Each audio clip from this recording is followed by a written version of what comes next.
Welcome in, everyone. Hope everyone is having a wonderful time. We're going to switch the music up because it's a little too hype of a beat. Of course, my playlist goes, music? What music? I know none of this music. What about this one? Same thing. It's like, music? What music? We have no idea what you're talking about music-wise. It looks like it.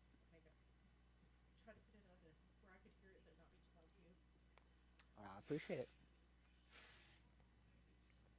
Hope you guys enjoy watching me eat food. It's delicious. Um, let's see here. Explore playlist folder. Okay. Well, we're gonna just delete that one.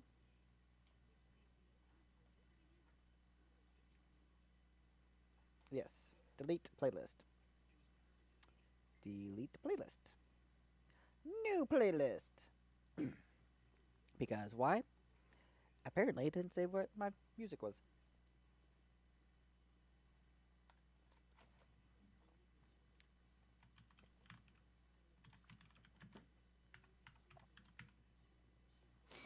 Okay.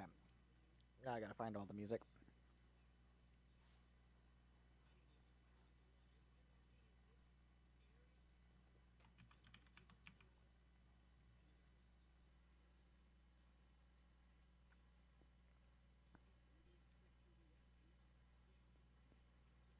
That's at least most of it. Let's see here. Better. Music. Lo-fi. Food and chill.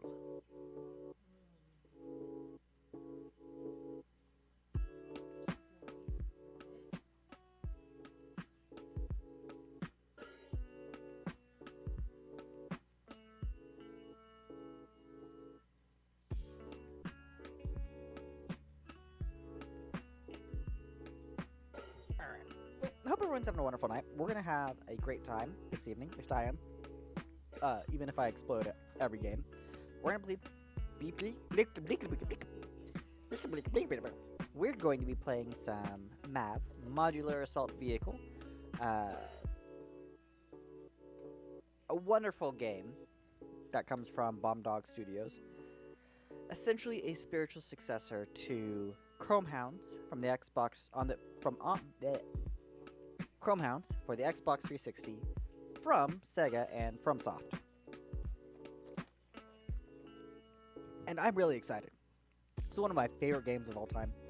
I don't play a lot of games. I don't have a lot of time to play a lot of games. If you've been around this channel, been around me long enough, you know that even though I look youthfully young, I am married. I have 6 kids. I have a 7th on the way, and I work a full-time job that acts like 2 full-time jobs. And sometimes I take on additional work because why not? It's a lot of fun. Yeah, I'm crazy. It's okay. It is fine to see me as crazy because that is how it is. I am insane. Insane in the brain. So, we're going to go on here shortly. I am going to be on recording people on Discord, so I apologize for any language. I personally have a fairly comfortable, clean mouth, but sometimes other people don't, and that's fine. It is what it is. We're going to be streaming. We're going to have a good time. It's going to be awesome. And I'm excited for it. I hope you're excited for it because I just am so ready for this. It's going to be great. So yeah, we're going to go ahead and get started here shortly.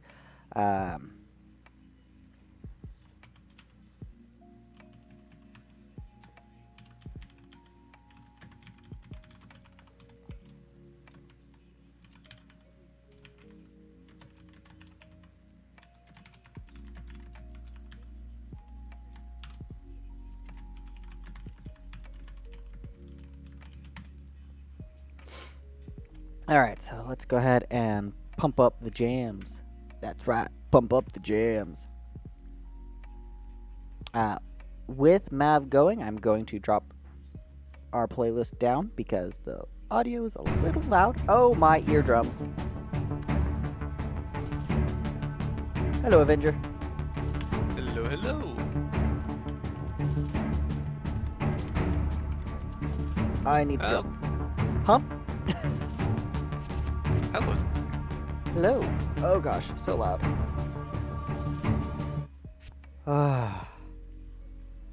I love the soundtrack of M.A.V. I dislike how loud M.A.V is every time I come into it.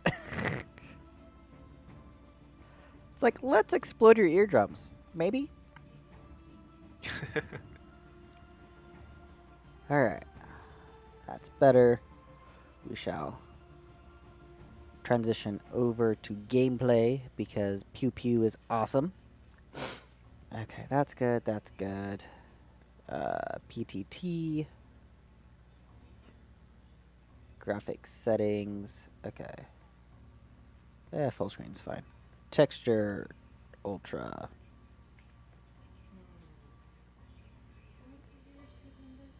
Yes, please.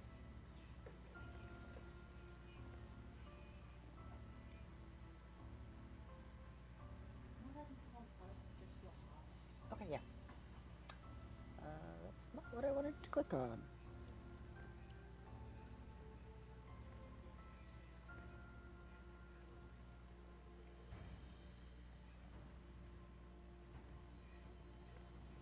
Ah, there we go. That looks better. Mouse speed max, because why not? Is a Pokemon.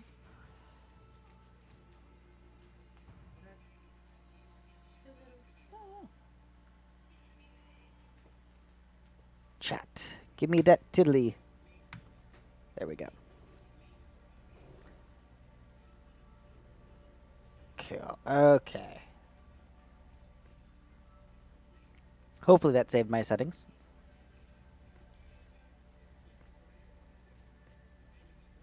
Alright. So before we go any further, we'll make sure. Oh, look, servers are up. That's always a bonus to see.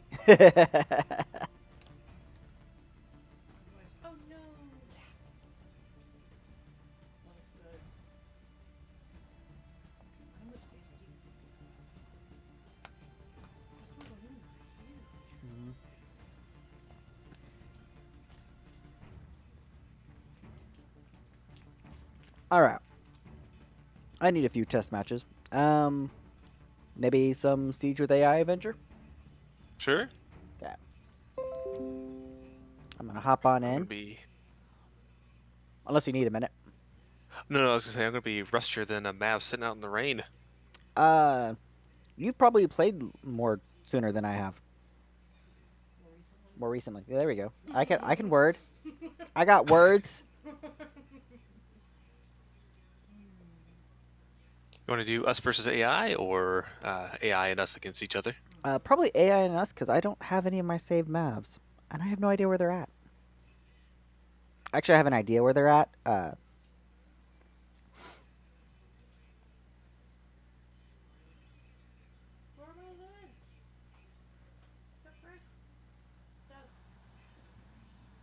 don't know. That's a good question.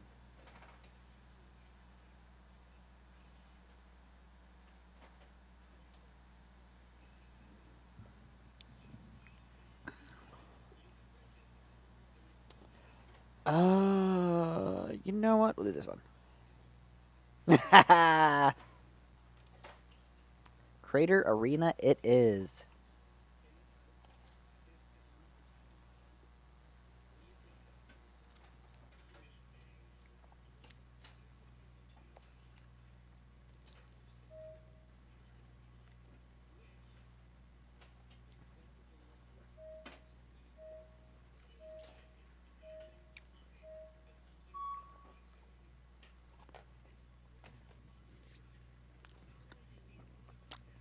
And here we go. Yes.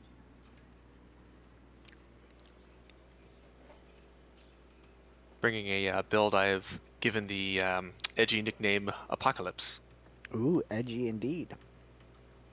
with an edgy paint job to match. Nice.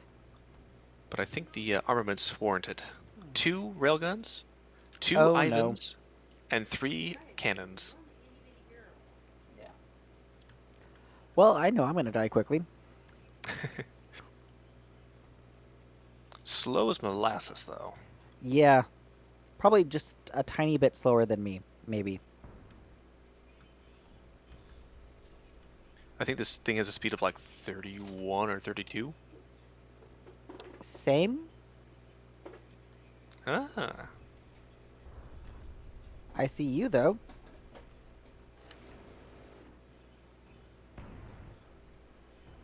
Ah, I see you. Oh boy, you're gonna be hard to kill, actually. Beefy.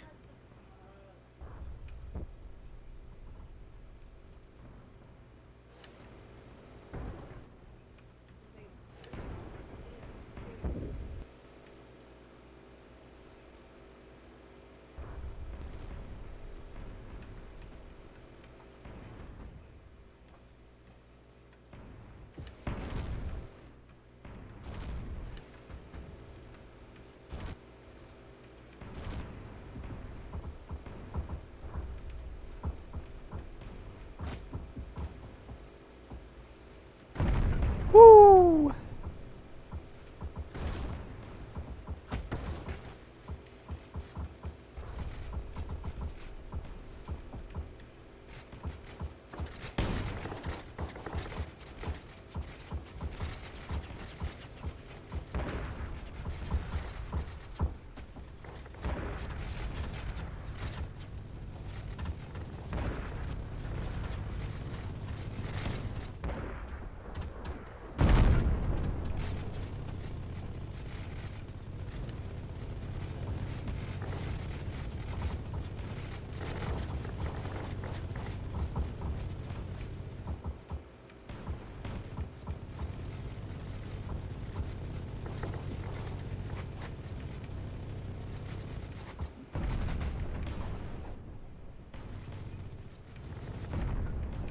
Woo! I saw that off my backside. Yeah. Oh man, I gotta get used to aiming with howitzers again. Yeah, I'm kind of lucky that these ones. I'm close enough that there's just like point to center and.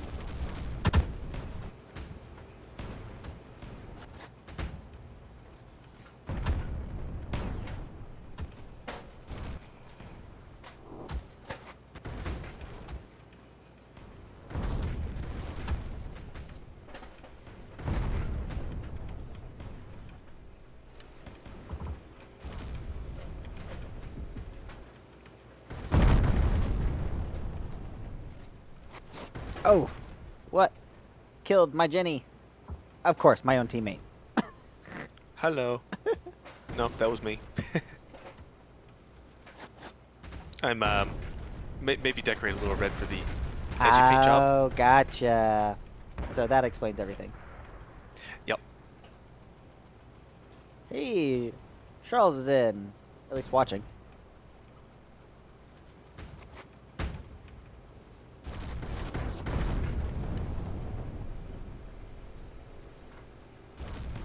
Oh, that hurt.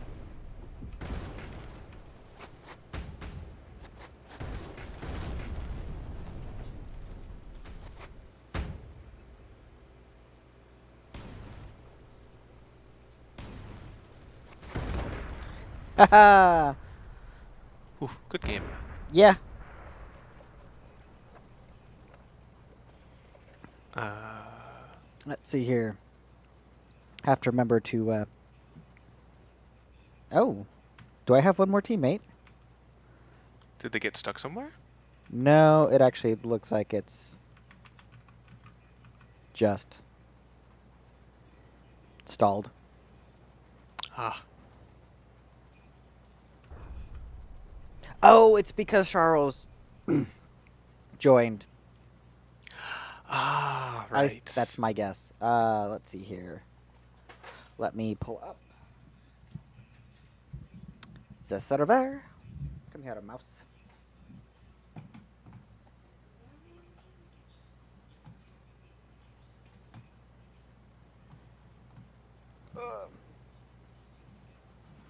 Hello. Secondary keyboard. Hello, Charles.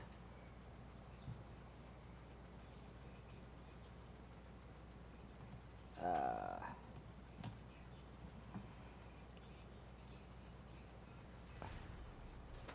oh, whoops. No, that's fine. Honestly, I bought in everything, so research points mean nothing to me. True, true. I mean, it's kind of six of one, half dozen of the other. Yeah, exactly. Huh.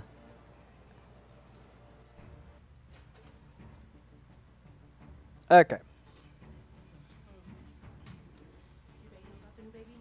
Not yet. Missing builds, no fun.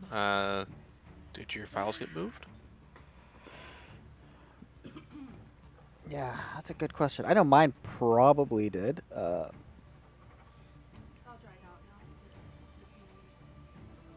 Let's see here. Weird. New install? Oh, I heard something. Okay. You're very faint, so I'm gonna pump you up. I have that occasionally. I can't remember what I do to fix it. I think I set my settings and then I just locked that file from being overwritten, honestly.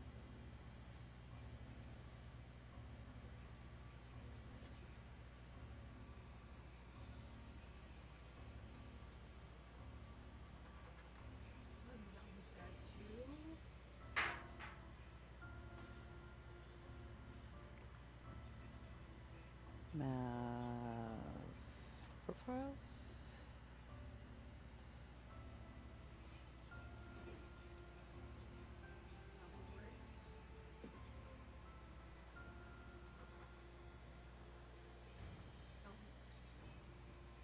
Where are the Vex stored?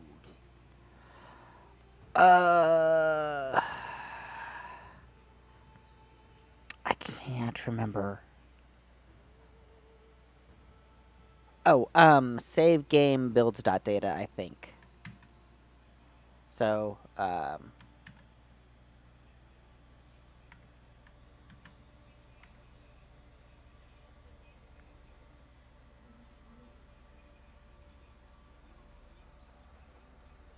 like mine is users, Roven, documents, my games, Bomb Dog Studios, M.A.V, save game, and then the builds.data file is what you want.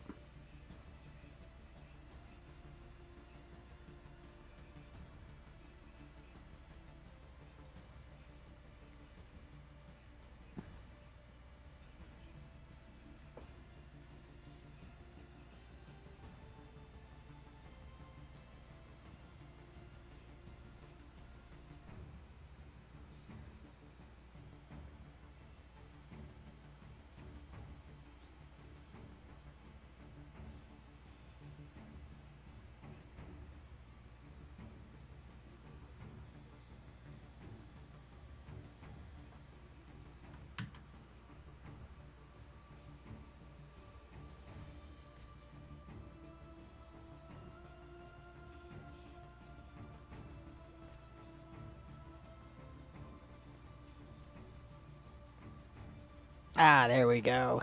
There's my mechs again.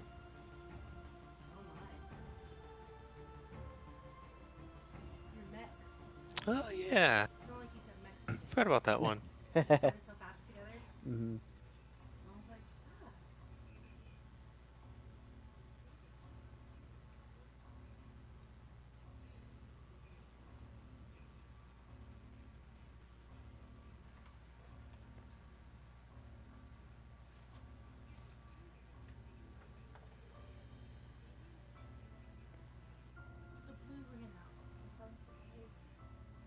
Oh yeah, Doug, I think you'll get a kick out of this. I've got an experimental build that is a hover with a saw blade, Oh gosh. but the saw blade is not attached to the cockpit. It's attached to where the cockpit normally attaches to, and the cockpit sits on one of the other mount points of the chassis. So the saw blade can actually protect the cockpit and the chassis because it's so beefy. Nice. So you could move at like 112 kilometers per hour, I think it was, but have effectively like 2,000 health. Wow. And yeah, go base drop. I'll put a screenshot in Build's channel in a sec. Yeah. Trying to repull. Oh, no, that's not silly thing.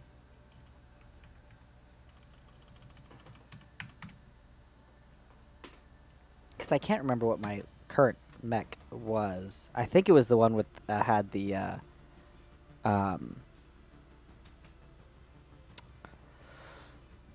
the line rifle, whatever. I can't remember. Yes. Oh, yes. Nice. Yeah, so the cockpit doesn't rotate at all. It's just fixed on the chassis, and then the saw blade is what moves, which is really interesting. Yeah, I bet. There we go. Replace. All right. If I go in the garage, is it the one I want? It is. Yes. Woo. Railgun. That's what it's called. Ah, yes, that one. The one that was surprisingly good. Right? All right. Some more siege with AI because easy kills. And the AI are a challenge as well. Yeah, they're actually pretty good. I love the AI.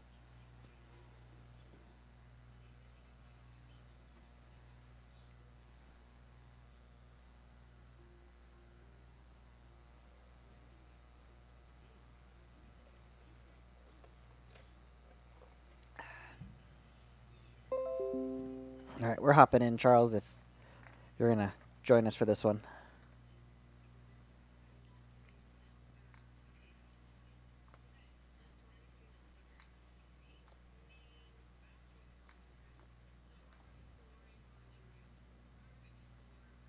All right.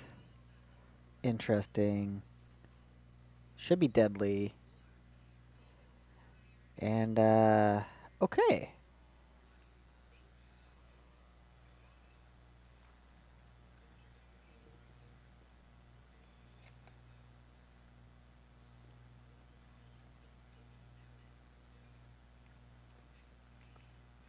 Nom nom nom.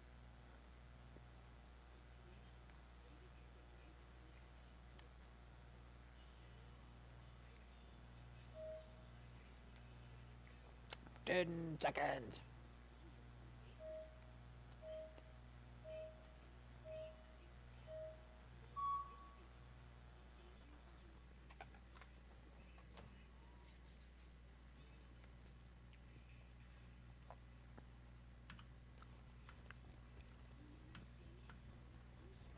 This time I'm playing a Battle Scout, and not painted red, coincidentally. Yeah, you looked a very, very, very close shade of red to the to my AI. Yeah. I was wondering why you looked right at me. What was that? And then turned back around, like, did he want to take out the AI first? No, you were red enough that I didn't even think about it. Yeah, yeah, and yeah. When you mentioned, I'm like, oh, oops. I mean, It's planned? exactly. Totally planned. Yeah. That's one thing that might be nice, like going forward, is like forcing enemies to be painted the team color. Have an option for that, maybe. Yeah, that would be an interesting Yeah, I'm trying to think of how you would But do that. I guess at the same time, that's also part of the charm of M.A.V. is know your enemies and know your allies. Yes, very much so.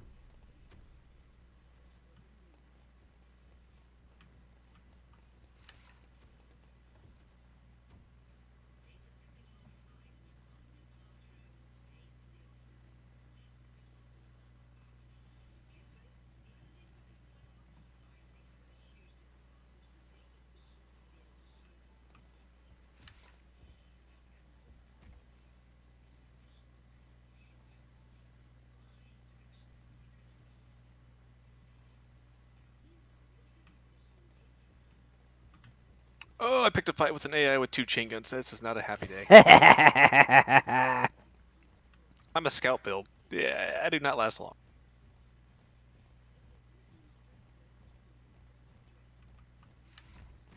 The one I really want to hunt is you, though, because I think you're probably a bigger build, and that's what this thing's meant to take on.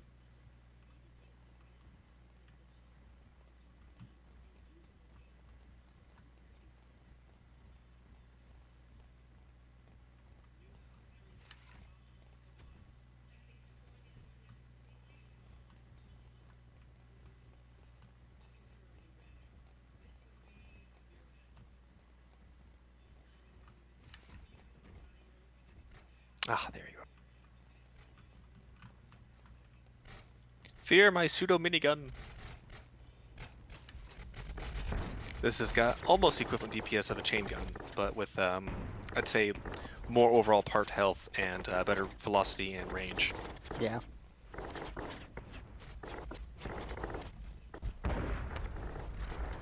And much better shots on the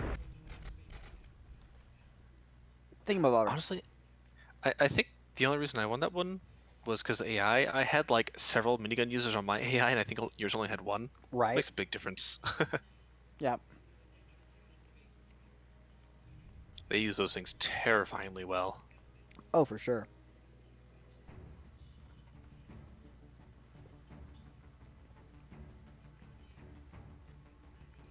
Yeah, the only reason I was even still alive at the end is because I went the opposite direction of the AI. Yeah, I actually like specifically snuck by all your AI and went back around the other side thinking, ah, that's where he'll be, and then like, oh, no, okay then.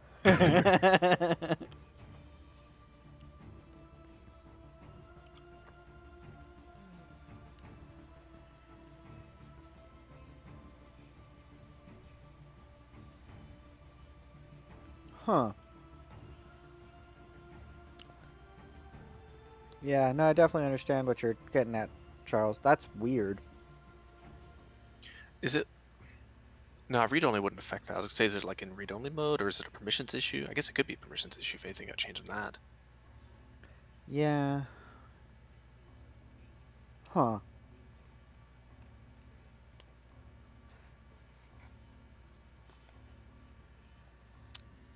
Hey, Serge, how you doing? Charles, you may try, what am I thinking? Try copying it out and then pasting it over and seeing what happens, like that file. Yeah, I've tried that. Ah, monkeys.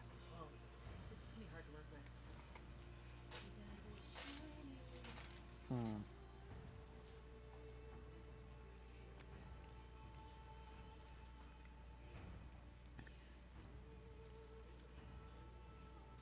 Oh yeah, it's not see through. Okay, that's good. Well, I mean, if you're like right on it, you can see through it, but from here, you can't really. Yeah, should be good. Hmm. Hum, hum. Oh wow.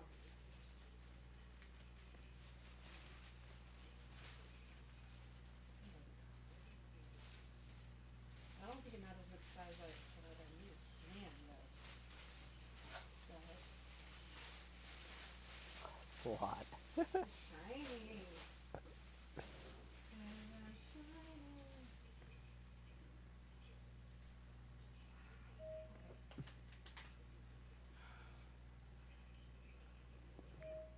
Okay. Okay.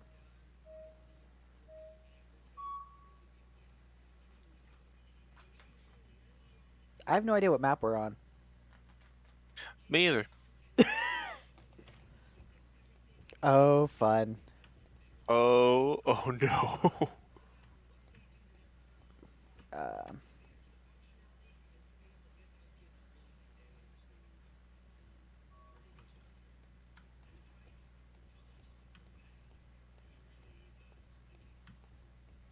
Yeah, so this one's on me. I joined and then I realized you didn't join, so I exited and I forgot it continues to do its thing. yeah. Um. Okay, I'm gonna go down to like G7 and then just follow G over. So if we intercept, we intercept. If not, I'll be at your base. You know, fun times. That works.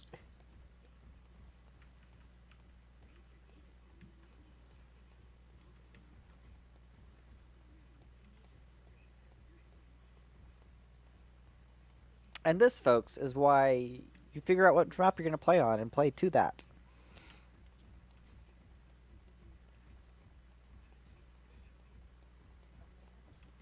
Good news is you've at least got a ComSys from Yes. what I can see in the stream. I none of my team does.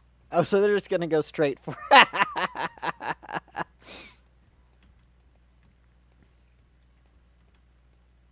I'm not saying that I'm glad I found my builds file, but I'm glad I found my builds file.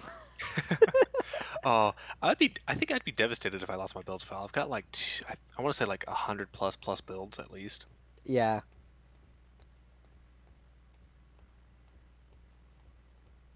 But hey, I guess the good news is Skynet probably has 3/4 of them.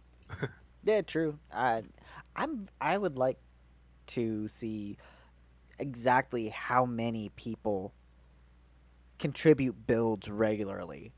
Like That'd it, be cool. it could even just be scrambled GUIDs, but like this GUID, this build, this GUID, this build, this GUID, this build, that type of thing.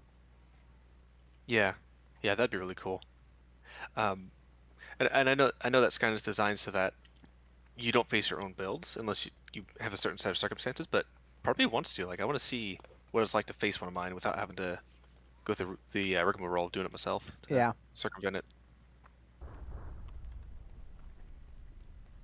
All right, myself, I am at G3. My team is very far ahead of me. I'm not the fastest.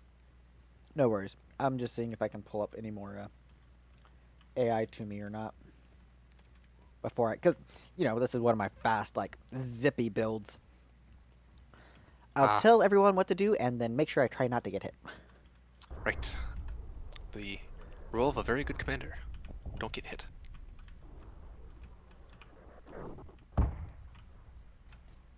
I actually tried to build once and test against AI to mixed results because AI are naturally quite a bit different than humans. That it was really just a commander module and nothing but walls, and deployables and turrets and repair shed, and it was all right, but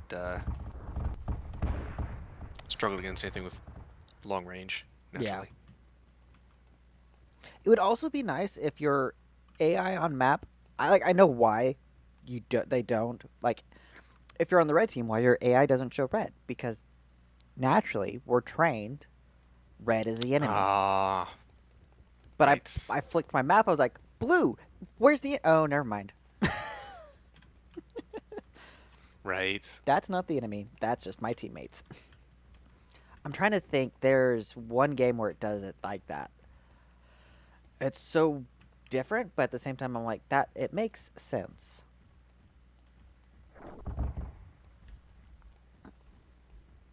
Oh, okay.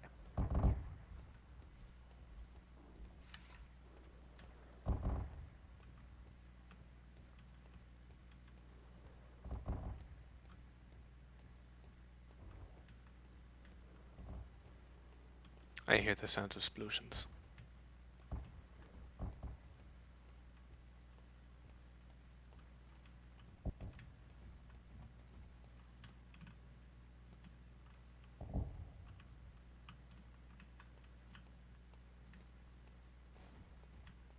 Oh, that's not my team.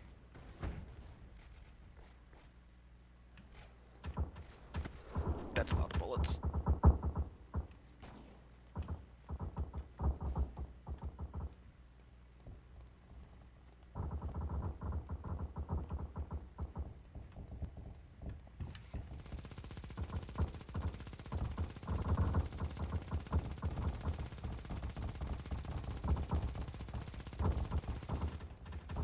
Goodbye, cruel world.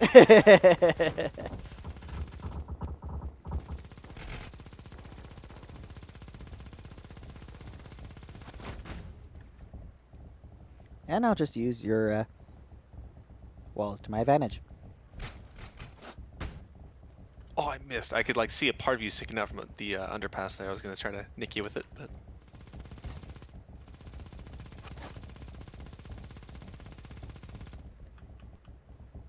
I call this build Peacock. It's got the feathers. It does. It's very pretty. I really like it. It's got 6 Hex Con X2 HDs, so it packs a punch, but It's also only got one barrage per trigger pull. Yeah.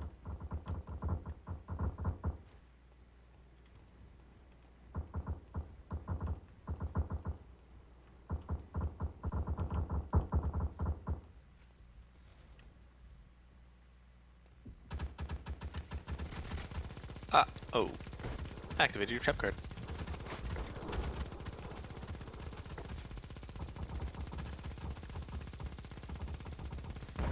Oh, well played. That was. They're still an AI.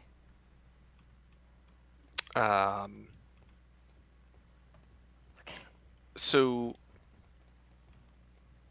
I don't know how to explain this one. On my screen, he is floating in the. Oh, he's underneath the map. Yeah, he's literally underneath the map. You're not gonna be able to kill it. Run to the base! Run to the base! You know, that's effective. Oh, and there's actually two. One's just stuck on a hill somewhere. I'm not sure where. Thankfully, I'm mostly fine. Its armaments aren't too bad. It's got two of the what do you call them? Two of the screamers, and then some regular machine guns or assault rifles. Okay, I might get lucky and come in from the north side of your base and not hit it at all. This map is big enough. Very true. Yeah, I'm not sure how the other one ended up underground. We don't ask. We don't Oh, it's talk actually about moving. Bruno. No. Right. we okay. New headcanon. The Mavs that disappear under or in things are Bruno. We don't talk about Bruno. I dig it. My Bruno's currently marching towards your base underground, so of course, only Skynet. yeah, the cheekiest base drop ever. I don't think he actually has enough ammo/guns to kill your base. And there wasn't a cloud in the sky. You know what's funny?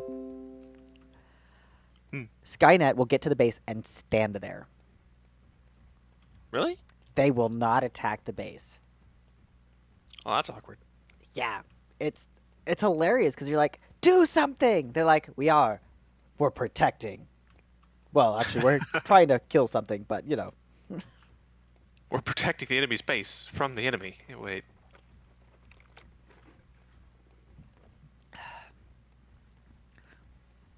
It was our wedding day. It was our wedding day. Wasn't a cloud in the sky. Such a catchy song, Oh, right? it is. It and surface pressure. I really like surface Yes. pressure.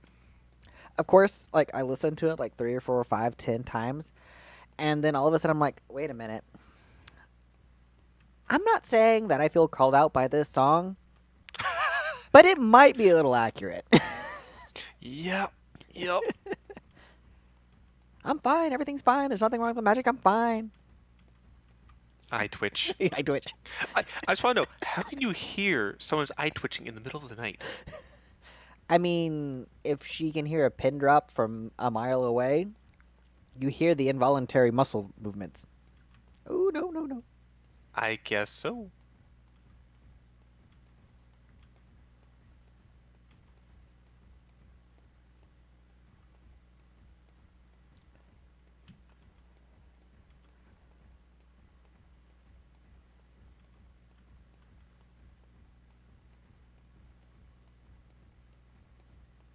Aha, there it is. It's muscle memory. There's an ammo station E2 D2 line. Oh yeah, that's just all the way far away. But I might be able to make it. And I still have a good amount of my you do have no permissions. Oh no. I do have my AI, so I can come in here, say change, tack, base. So I will destroy what I can, go fill up, and come back and try again. Yeah, thankfully, Serge, I remember this base location like it's the back of my hand. Not saying that I've had to base drop on this map because we can't find everyone. But I've done that before.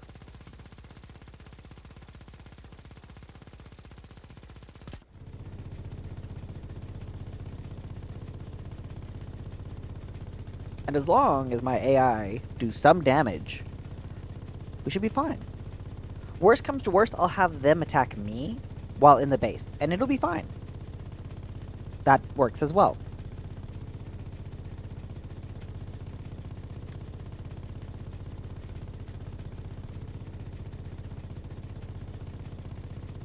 Not saying I've won a game that way before, but that was a nice win.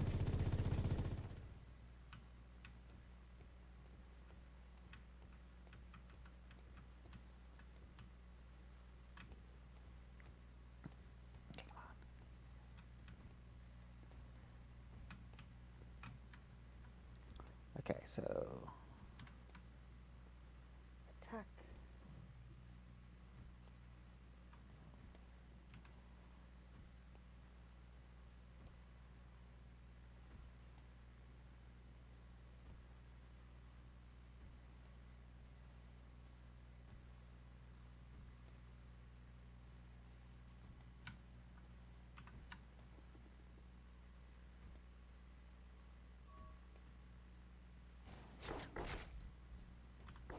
There we go. Should watch Stream Avenger. All right. So I am pushed into your base, and I have Oh, the no. I have the AI set to attack me Huh. because I've run out Well. of Chaggin ammo. That's effective. I didn't realize you can make the AI attack you. Yes, they will attack whatever you target, except bases. Huh. So I have them target me, and victory. Wow. I learned something new today. I've had to do that before on Crater Arena, where I got stripped, but I still had my comms. And so I pushed myself into their base, or I got pushed into their base somehow. And then I just said, you know what? 4 grins, I didn't even know this at the time. I said, 4 grins and giggles. Attack me. And it works. Huh. Cheap tricks with Roven. Ugh. All right, let's look at this. Oh, what? Huh. But not at the same time. Yeah, that is weird.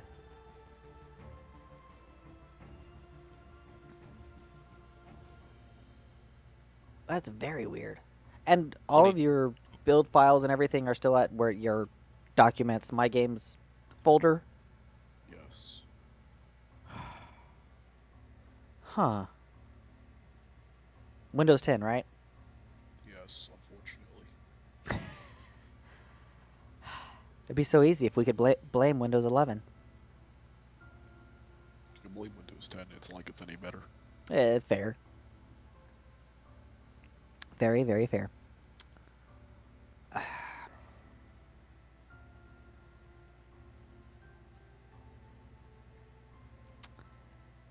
Have you tried re-downloading the zip from the pinned messages and tech support?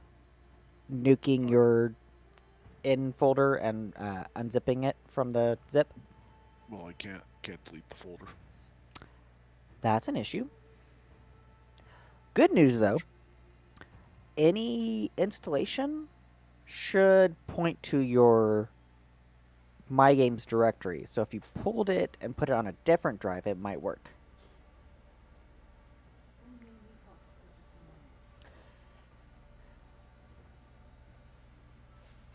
Actually, this will probably be the time of the show that I take a small break. So I will, for grins and giggles, close my game, because it will be a test to see if my settings reset or not.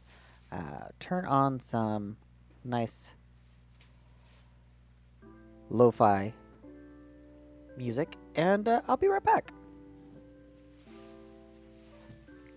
As always, I hope you guys are enjoying the stream. I'll be back shortly. I need to help my wife with something. But until then, Enjoy.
Man, the length of that song of Dead Space was so much.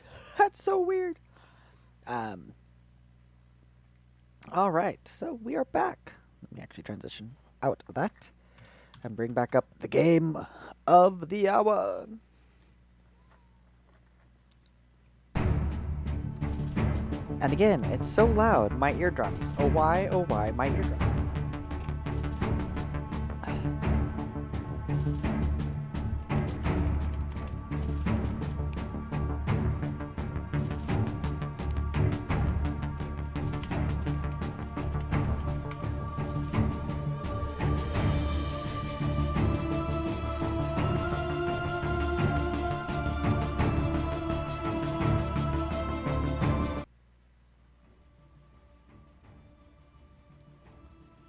All right, much better. Now that's not deafening to everyone.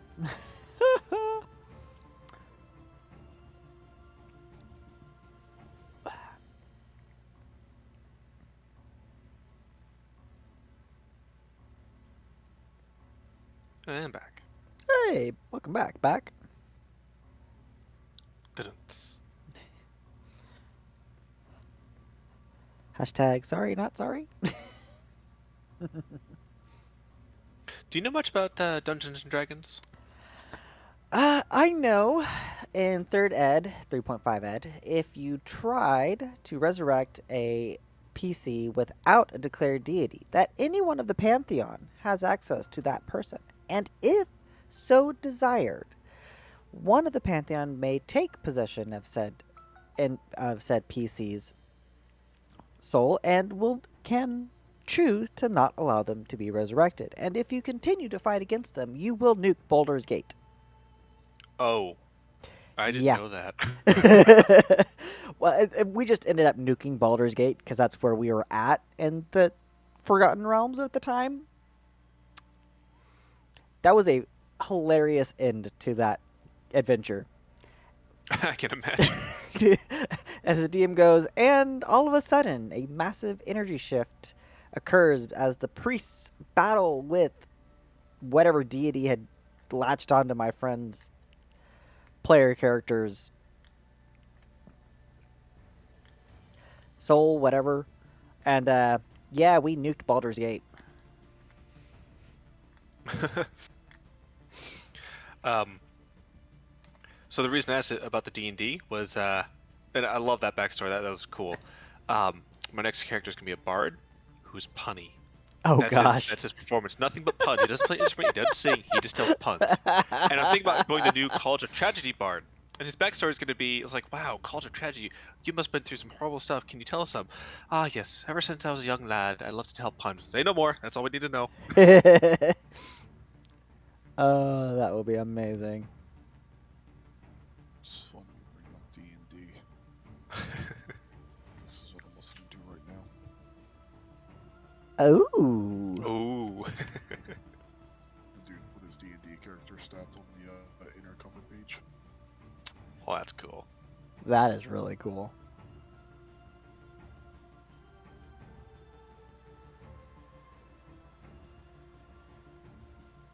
Alright. At some point, I'm going to attempt fate and map my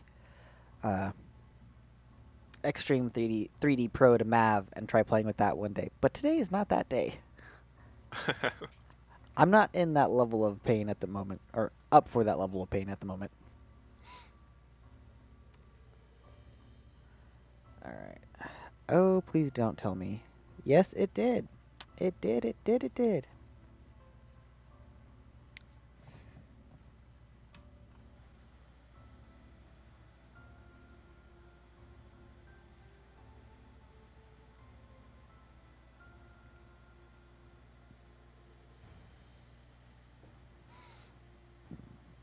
Alright,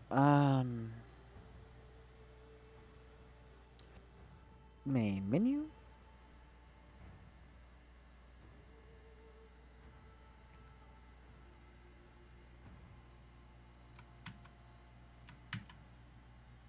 Replace these two files.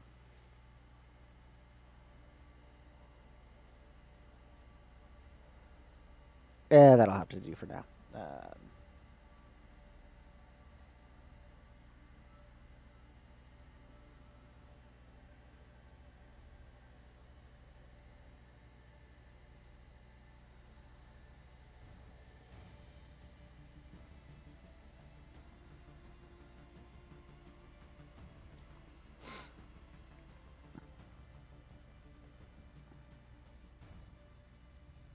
Garage. Yes. Yes. Okay, cool. Now, let's see if this will save later. But for now, we fight. Bring it on. As always, I've got to do build a test.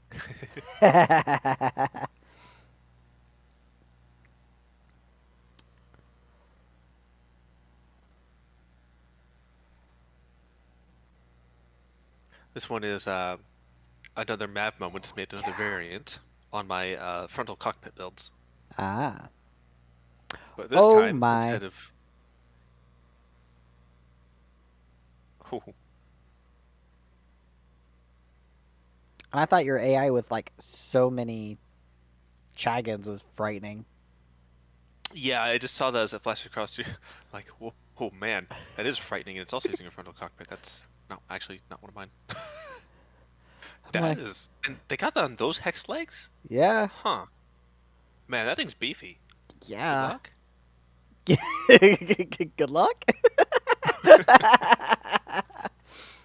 uh. I'm scared. No, I'm no, in no. danger. Yeah, that's right. It's like, hey, I'm in danger.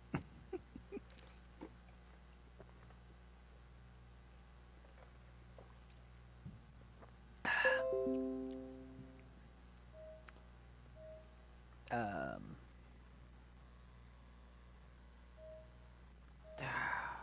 You know what? We're just gonna go with it. Make people feel the love tonight. Wha-bam!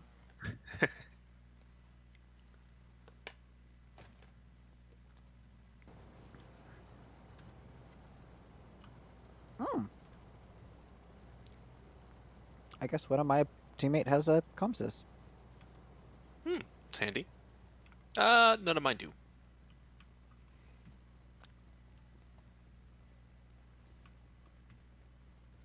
I was like, I know I don't have the Comsys.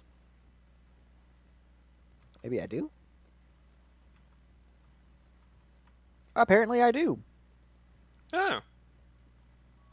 Surprise? Right?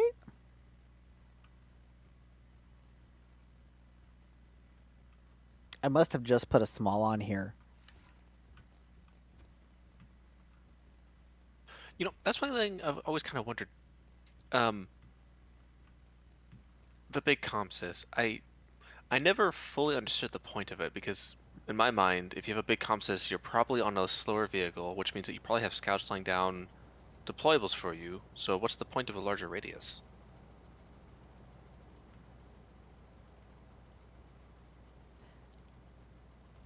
It's a good question. I wonder if it comes down to if your those deployables get destroyed. If it's a like Oh, just so that you have something. that's true. I mean, yes, I try to glitch physics and hide them inside rocks, but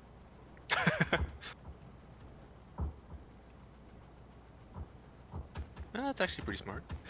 They're so small. I really have to look for them if I want to find them, yep. which means they do their job quite well. Okay, I'm hoping I don't crash walking through water with some radiators. And we're good. Nice.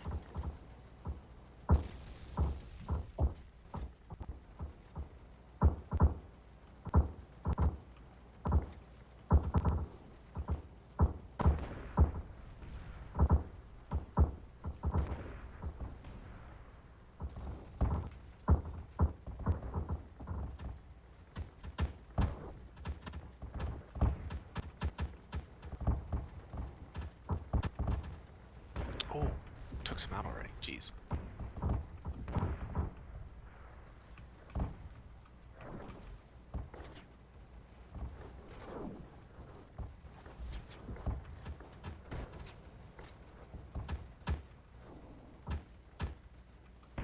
Stripped.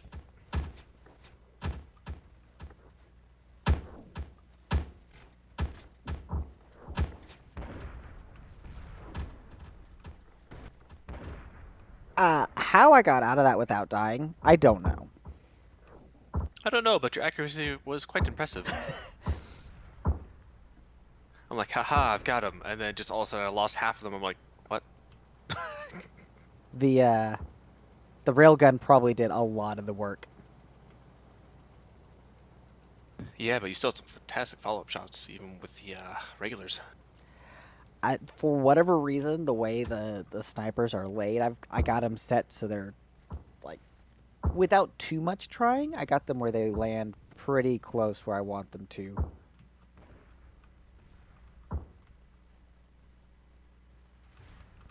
Do do do do. It's like, wait a minute, I'm no good with a sniper. Why am I winning with a sniper? Maybe you are good with the sniper, you just don't know it. Maybe. Accuracy is not the most important part. It's just you gotta hit them once to change the tide of war. Exactly. Or rather, hit one important part. So true. So true. Like, strip half the weapons.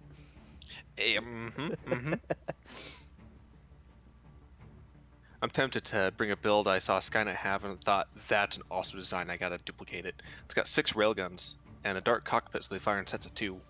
And they're like the whole thing's a monstrosity looking thing, but they're lined up vertically as close together as Oh, possible. yeah. Sure. I don't like living.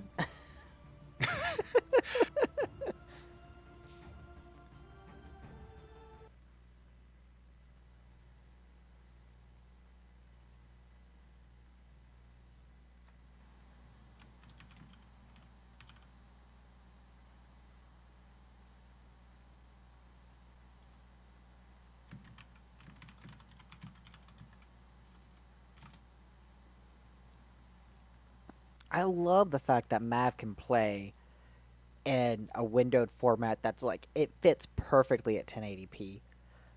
So you're like getting windowed, so you'll be like, I'm going to be over here in Discord, I'm now going to be over here in M.A.V, or I can even come over here to my other PC.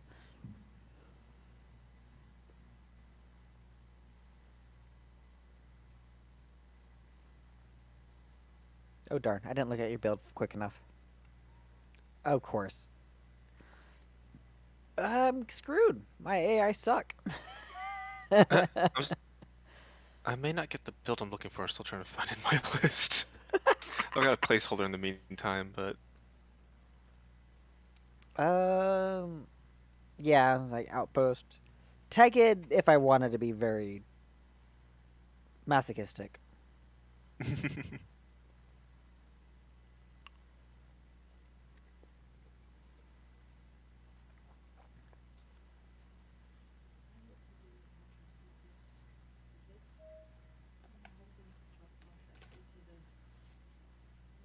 well, I'll go with this. It's a railgun build that is 4 railguns perfectly balanced. Sure. I have 2 of them cancel out recoil with a dark cockpit, so the camera doesn't move at all, and then 2 ones on the side that just make it go up a little bit, and I can switch back when they're off cooldown and rotate. Nice. Caveat: it's super squishy.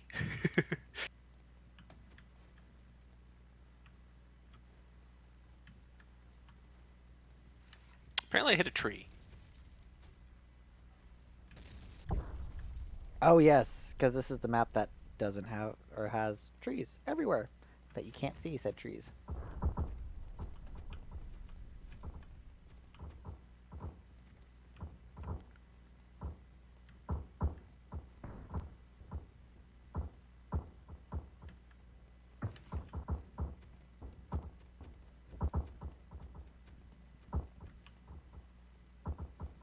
Whew, that was close.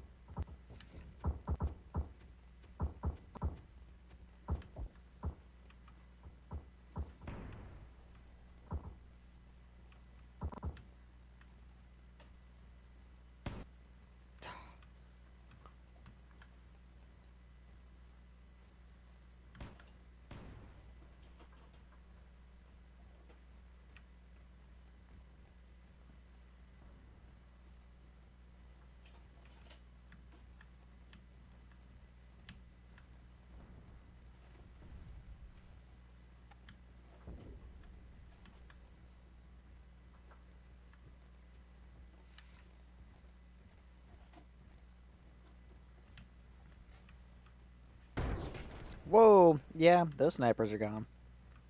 Oh,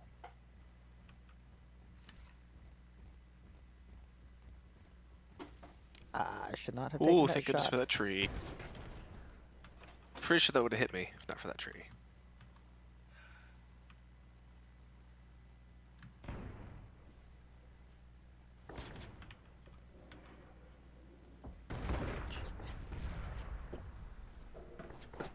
Yeah, I was the last one living.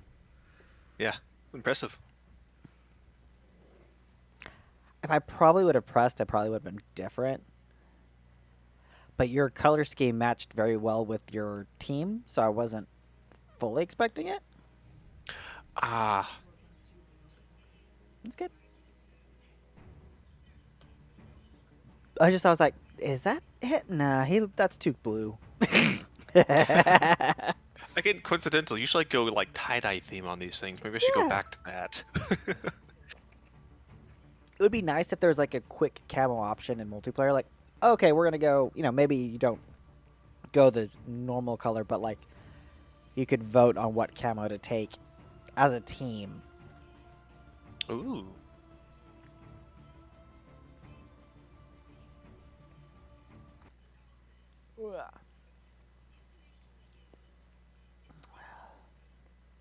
All right.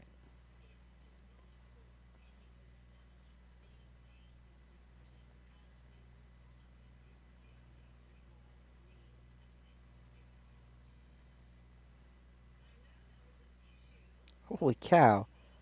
A5, AI5. Oh, jeez. I like all of mine are. Oh, okay. That one's got 3. We're good. I feel comfortable now. Did something change with the website? Not that I know of. Why? Can't log in. I have access denied. You have been blocked from entering information on this blog.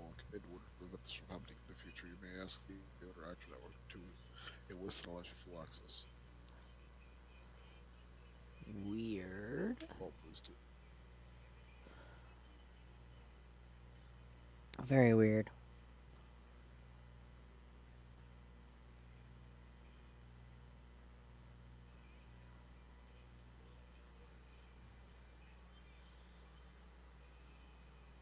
Yeah, no, as far as I know, nothing's changed. Wonder if your IP got caught in the spam net he had set up. I know a few other users got caught in that as well.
Okay, boys, it's quiet on the Western Front.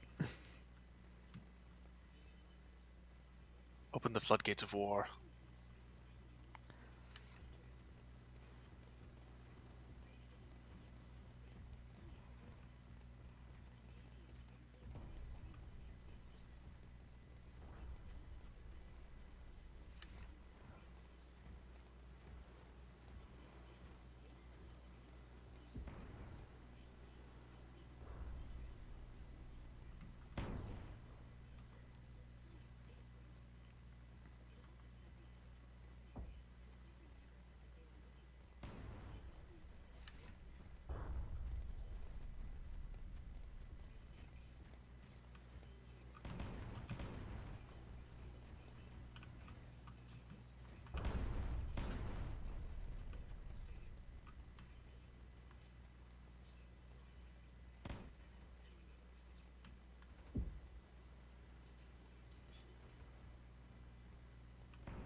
Ooh, this match, nail biting. Right?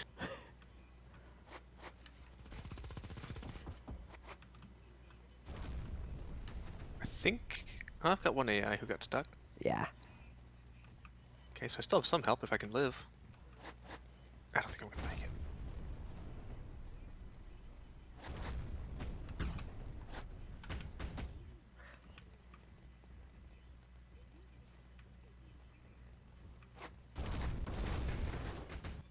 Ooh, were those all hits? On like, One of the AI and I, yeah. oof.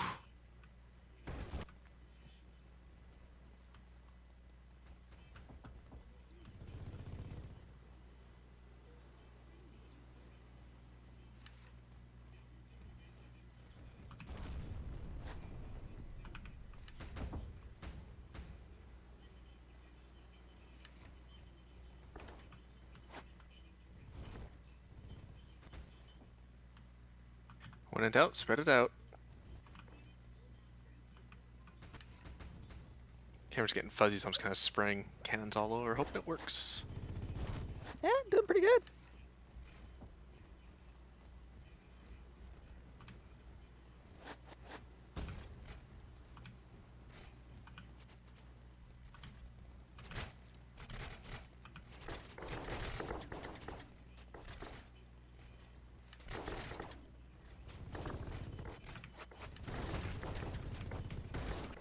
Ah, I think I took a face full of my team to the. I think so. Come on, team, you can do it. Watch, they completely fall apart now. Quite possibly, yeah.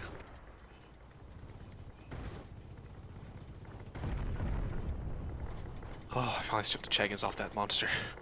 Yep, and you detoothed him. It will refuse to die otherwise. I am very lucky that I had a, I think that's a defender class, is the Yeah. only thing that, like, survived. Yep. So it would take some heat off. Whew, good game. That was close. I'm sad my team kneecapped me. Can you double check and confirm there's nothing wrong with the pin zip? Hmm? So can you confirm that there's nothing wrong with the pin zip? Because I just downloaded it and I can't do anything with it. Yeah, let me, I'm gonna go ahead and exit, and then I will try that.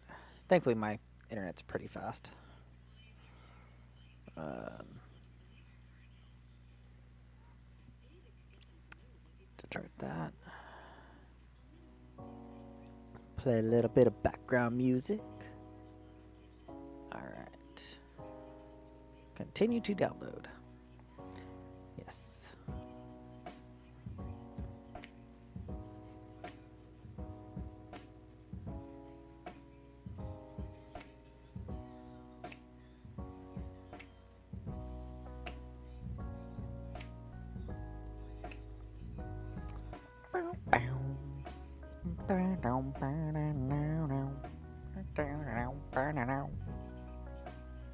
Because I can't delete the folder. It's weird. Yeah, I downloaded the zip, unpacked it, and it's just instantly permissions locked again.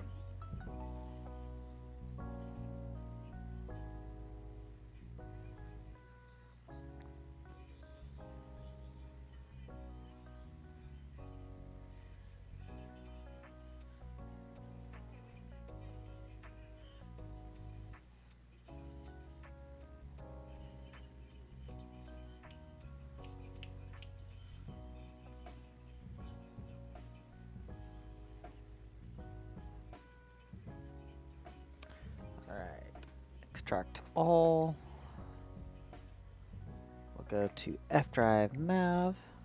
Extract.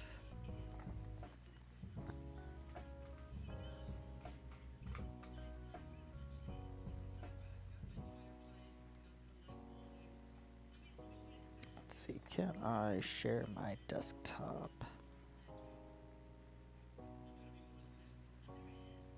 Yeah.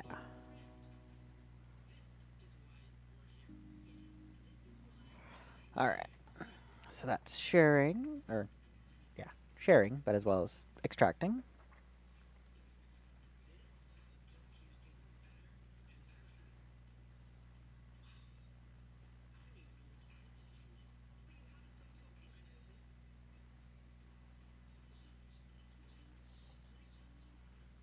you think a couple would look good with both since I have enough?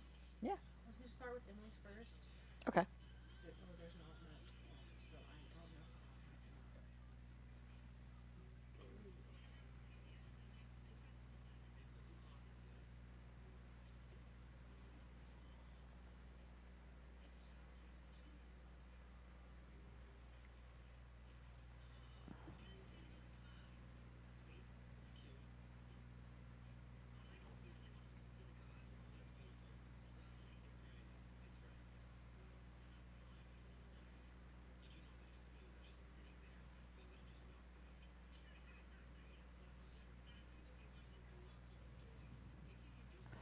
not. All right. So that extracted. Properties.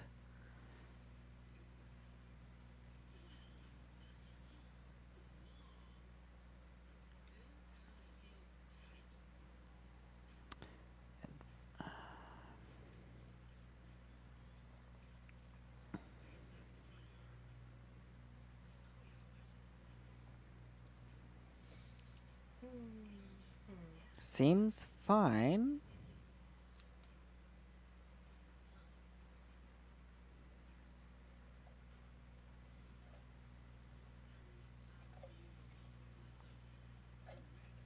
I mean, just picking up the road, it looks pretty cool. Huh. I'll move the updater stuff out. This is gonna be not so much fun.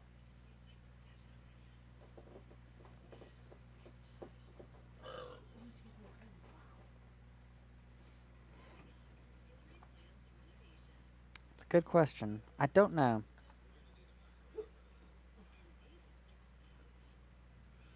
I have a minute, or do you have? Hmm? Can I have like? Can you set this on this real fast? Oh, 1 second. Oh, come on.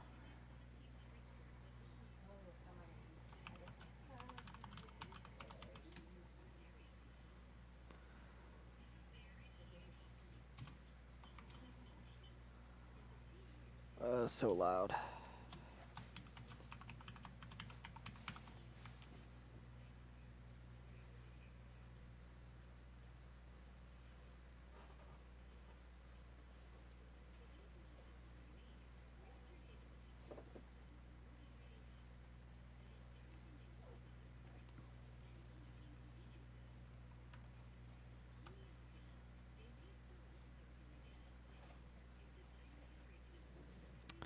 Uh, it it came up, but it didn't. Doesn't look like it changed the perms on it at all.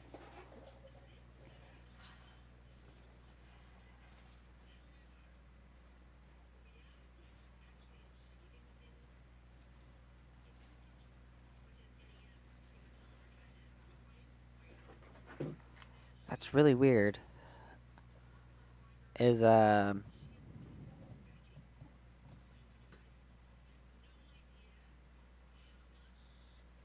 hmm. Evening, Caleb.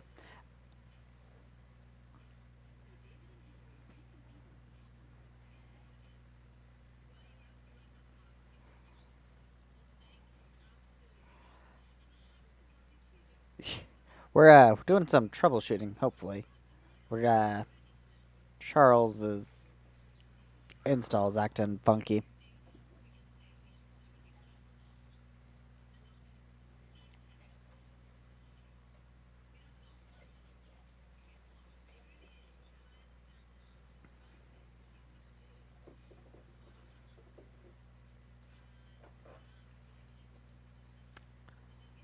Yeah.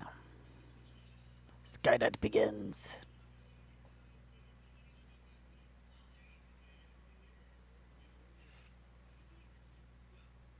Yep.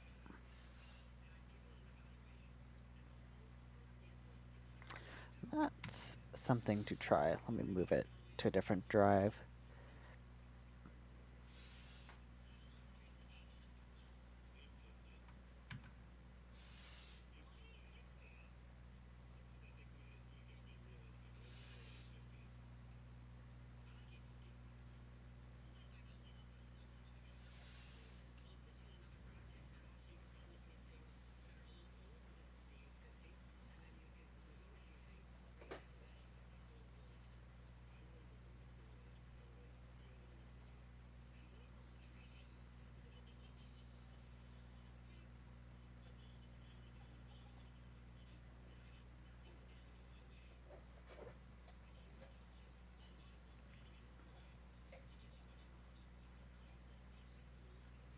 M.A.V.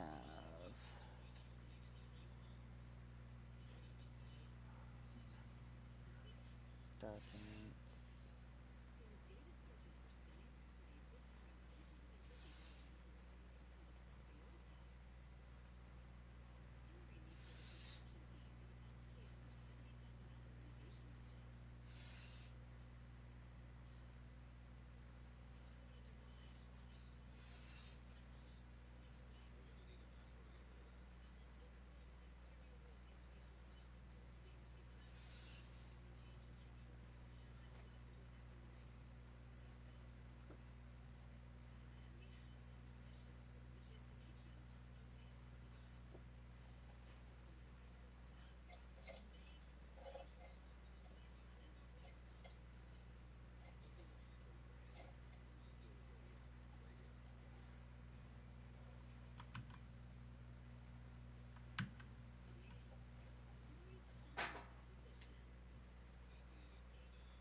Oh, that's the one I don't want.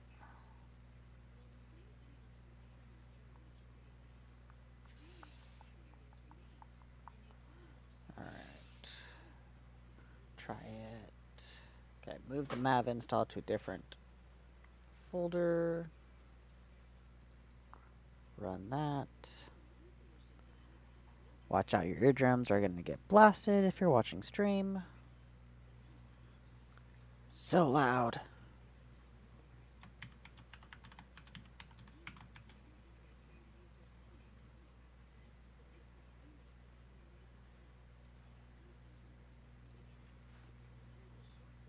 Okay.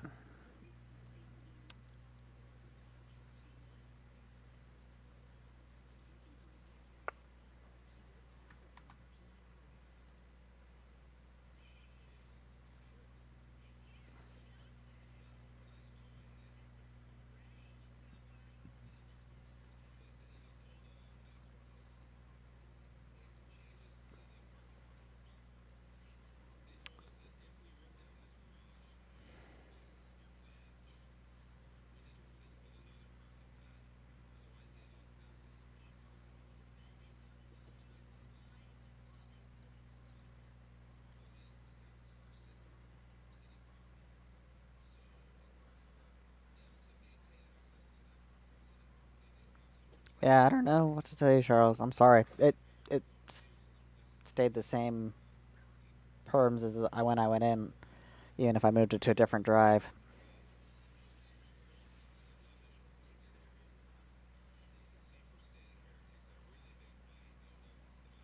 Yeah.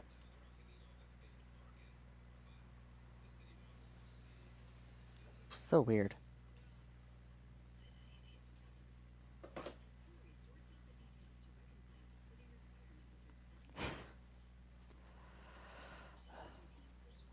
Right. It's still very frustrating.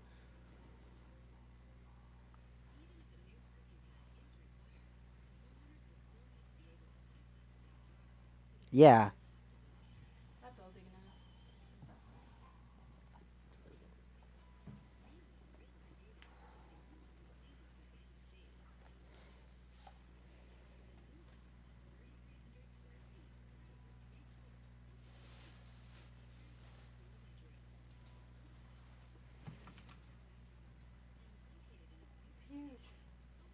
Yeah, and mine lets me nuke it. So that is so weird.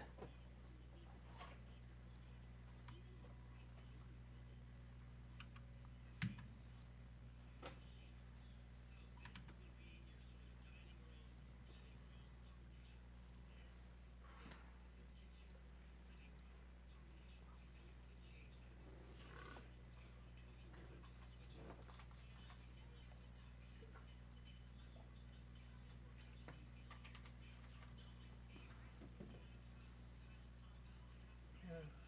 Mhm. Mm.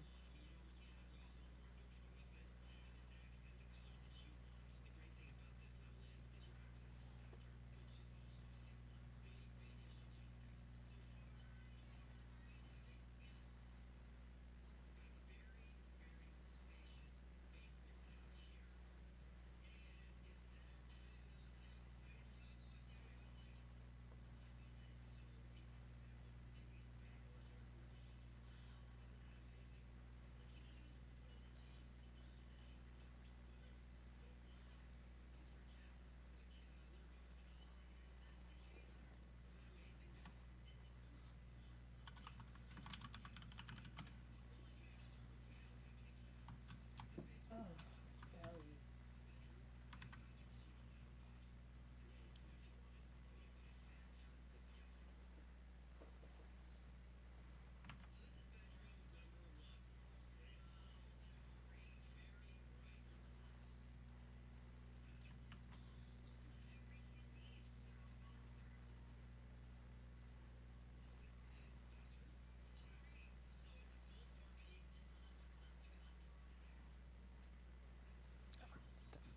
All right.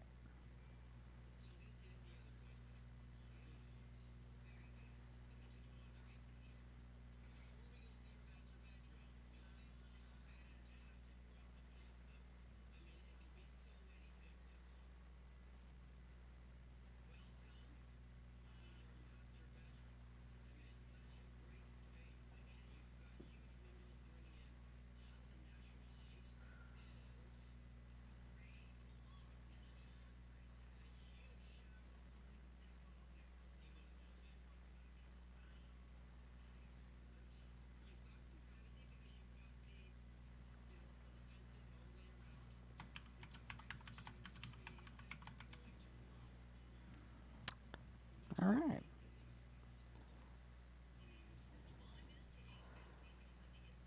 Um, transition. Doo-doo.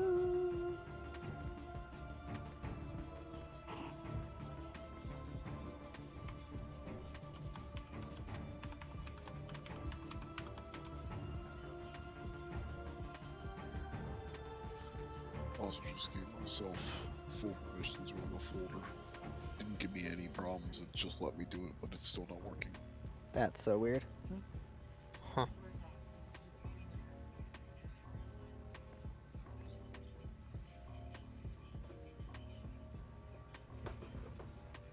Even using the take ownership thing, it it doesn't give me any errors or anything, and then it just doesn't actually apply.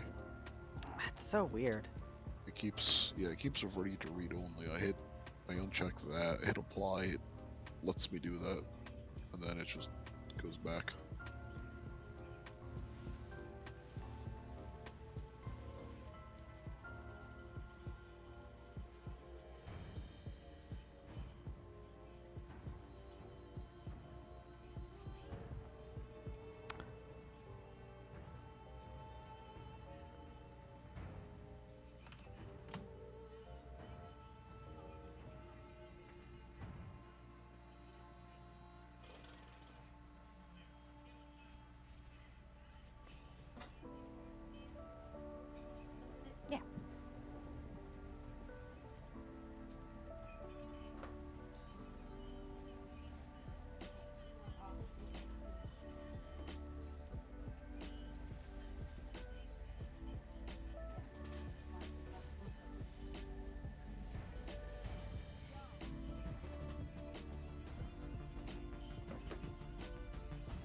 Alright, I think I should be ready to play. Right here. Yeah, let's see. Hopefully my map doesn't crash. Okay, looks like we're good. I'll click into multiplayer, and which one do you want me to join? We're playing with the AI at the moment. That way, Avenger can take on both of us, and hopefully we might actually win. You've won a couple. Uh, Barely. I think I've won one through traditional means, and one we had the wrong map, so I had to run and nuke your base. True. Got me there. So Avenger started match. Then saw that I wasn't in it, backed out. But the way MAV server goes is once the match is started, it goes through the entire process, and it always chooses the leftmost map at map selection. So, Two Dig Valley was the one that was selected, and that's the largest map. Alright, that was super weird. I went to command prompt to delete it, Uh-huh. and it got rid of some of the files, but not all of them. Huh. Like I told command prompt and admin just to delete the folder, but it only got rid of some of the files. Very interesting.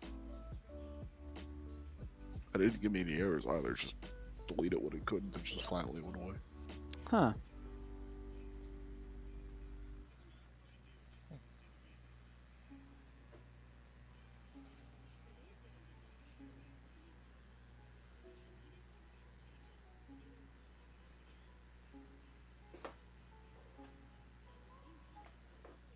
Alright, Lo-Fi Beats, you have no place in war.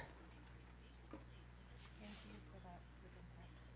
You're welcome, honey. Back's just getting really tired. No man's pass.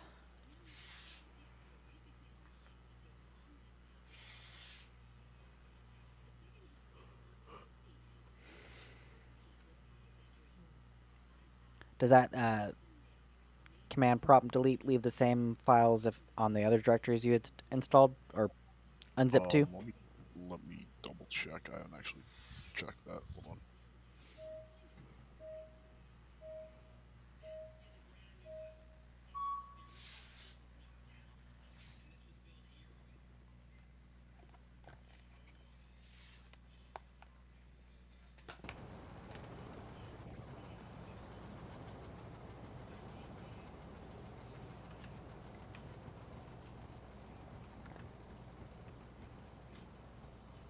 Yeah, it kept the same files and deleted the same ones. Which ones are left behind? It's the updater, M.A.V, exe, and the whole M.A.V data folder. But weirdly enough, I can manually delete the folder. Huh.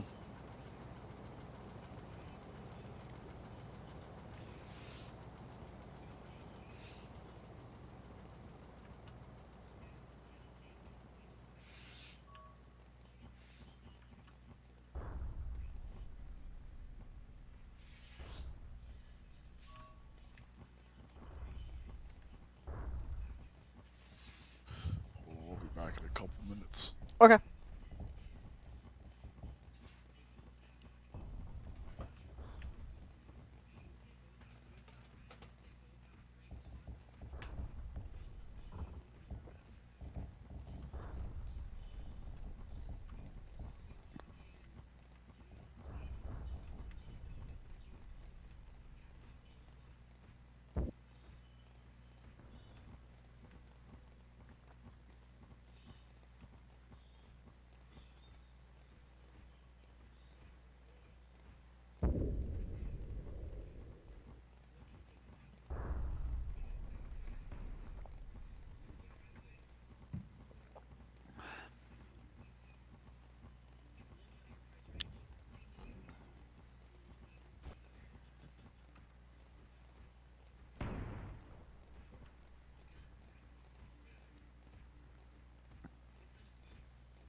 Oh.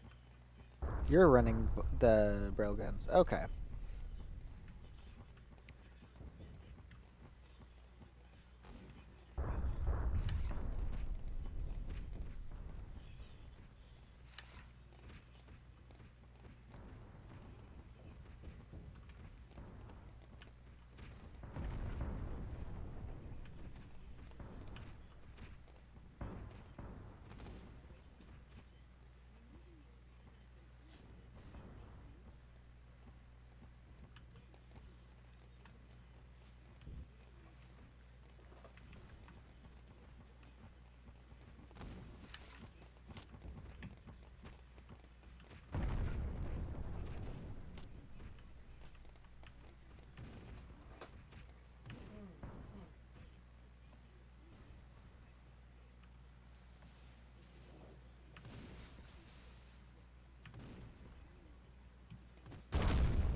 Ooh, nice shot. I was just about to load another volley.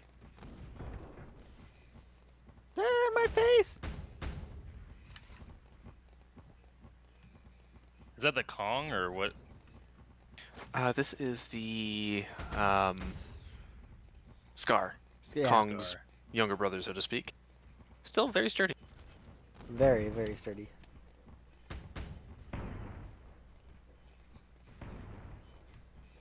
Ooh. Ah.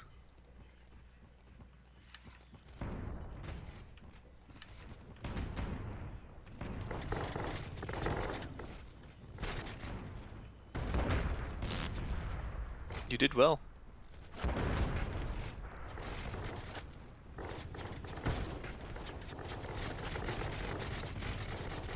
The one thing about AI is it's basically impossible to throw off their aim. Yeah. So like against a human, if you have consistent hits, or even once in a while throw off their aim, like you're solid. But doesn't matter against an AI with Chaggins. Nope. Yeah. How They- close were you to dead? A couple of my weapons were low, but my cockpit was still like half health, so I still had like another 1,000 health, and I could also turn around and expose my generator and have another 500 health worth of health there. My legs were fine. That's crazy. That is so much body health. Yeah. It's a tank.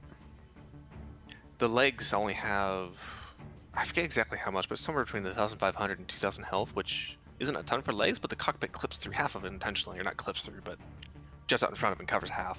Yeah. Pretty effective design.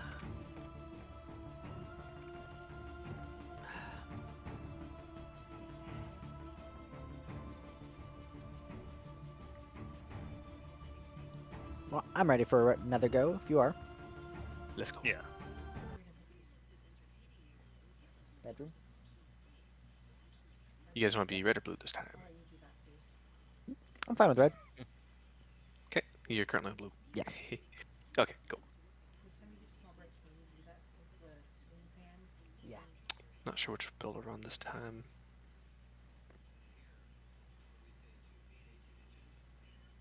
Ooh, I know. This will be fun. Potentially short on my end, but fun. I have to remember I need to save this build. I don't think I've saved this build. And I'm lucky that I just have it saved as a current.mech in one of my files. But I want to be able to choose something else and then come back to it at some point. Quirk, if you don't save what's in your garage and you navigate off of it in multiplayer, you can't get back to it.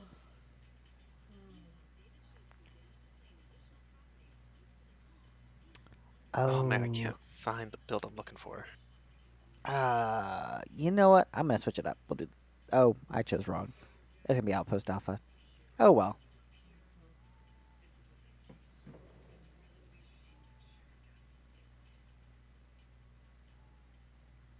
Okay, I've got 13 seconds to track down this build. Here we go.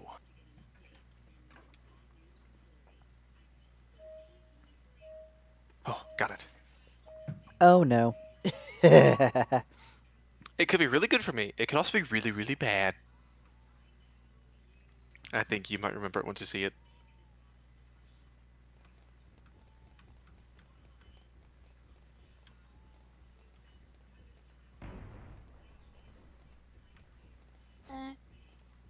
Yeah, I think I made a bad decision. One well-placed shot from you and I'm dead. This thing's a spine build. Oh yeah. Whew.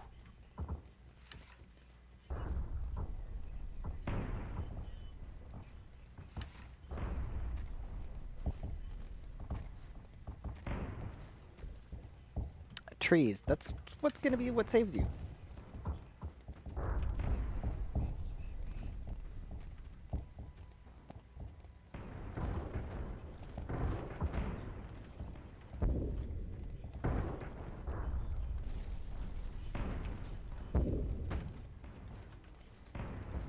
Oh, nice shot. Did that kill you or? Yeah, I'm dead. Damn. You got the spine. Are we blue or red? We are red. Okay, cool. I almost melted our teammates. So I am slightly closer to an answer.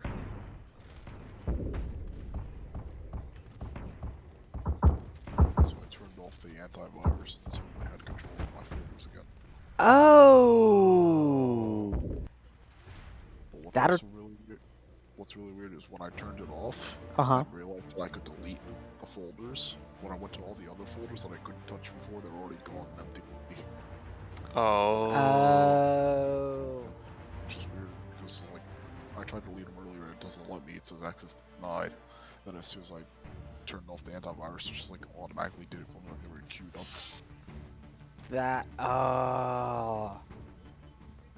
That makes a lot of Wow. sense. Okay, I'm gonna take a quick break. I'm not gonna change anything on my screen for stream if you're watching. I need to take my two middle daughters. Their birthdays are tomorrow and the day after. And so for one day they'll be the same age. And then the older sister will turn the 8 the day after. So it's a lot of fun. But my wife and I got really big, essentially like pillow mats. You know, like those nap mats. Yeah, pillow loungers. But you remember those like foldable foam nap mats from like kindergarten, daycare, whatever? It's a very Yeah. similar concept, except each segment is a full-size pillow. With a really cool... Do they have a name or It's a pillow lounger. They're gonna pillow be... lounger? Yeah. Oh, those. Yeah. You know, and our daughters are about to be 7 and 8, and so they're No. perfect size for them. They have so much fun. That's so cute. Yeah. It's a fun age. And then my oldest daughter will be 10 this year. It's like That's a lot of girls. Do you have any sons or? one son. He'll be 6. Oh my! Whoa! You have 4 children? 6 total, 5 living, and our 7th is due in May. Oh, whoa! How do you handle that? A lot of grace, a lot of coffee, and a lot of software development. Oh gosh. Oh, you do software. Nice. Yes.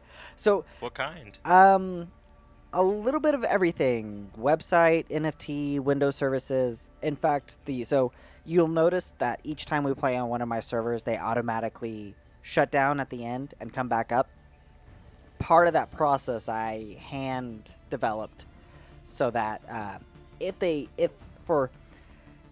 there is a subtle disconnect bug in the networking layer of M.A.V. And it's just something that's kind of crept up over the versions of Unity. But Cyber... Oh, this game's in Unity. Yeah. Ah. Cyber hasn't been able to track down and fix it yet. So kind of to compensate, I'm running Fiddler on my web server at home where these are hosted. And each time I know the specific web request that gets sent at the end of the match. And so using Fiddler, I wait for that request, I trigger off of it, wait 5 seconds, and then I cause the server process to end. And then I got another software piece that I found that will monitor that process or that executable, and if there's no processes of that executable running, it'll try to spin one up. So as long as everything kind of stays somewhat stable, it'll run without issue. Yeah, no, that's definitely good. I know that other people that they have their servers, they just let them run, and they kind of bug out. So it's better just to have to reset after every match, because I don't know if there's even a way to keep playing after you've played one match. Not easily. Now, I will sometimes try to run a an arena server, because you can specify on your server executable with the program arguments, like what type of server it is. Or actually, no, that's in the config settings. But I digress. The issue happens is if the AI win, then there is not a request that's sent to the master server saying who won. Ah. So then I can't trigger off of it to cause the game to crash successfully. What kind of request is sent?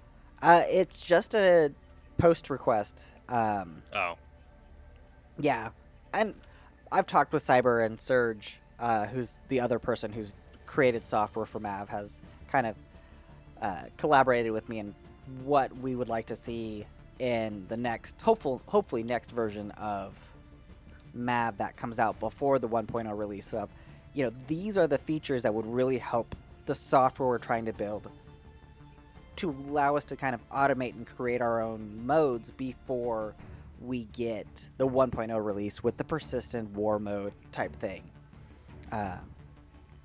Braxal.com is a great place to go look. And Surge has done a lot of great work on some of the tools. Let's see if I can pull up that link really quick.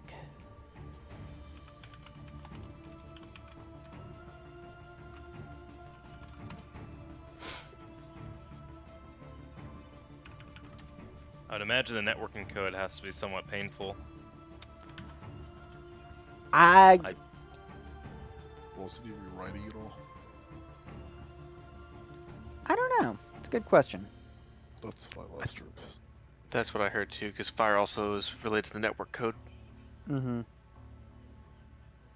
Tons of fun. Yes. All right. So yeah, I'm gonna go take these gifts back to our bedroom so the kids don't see them, and I'll be right back. All right, sounds good. Where to? Five if you want it at a time.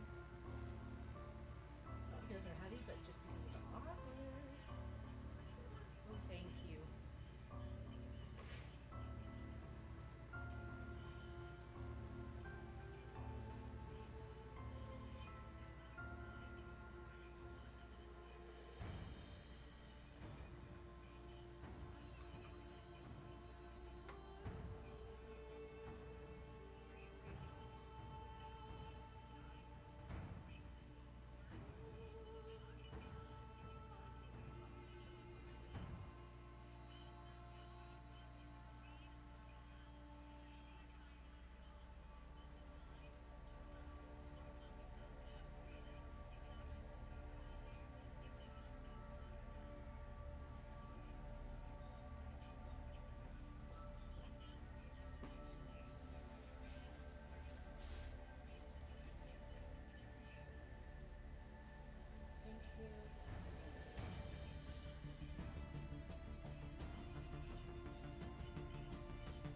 All right.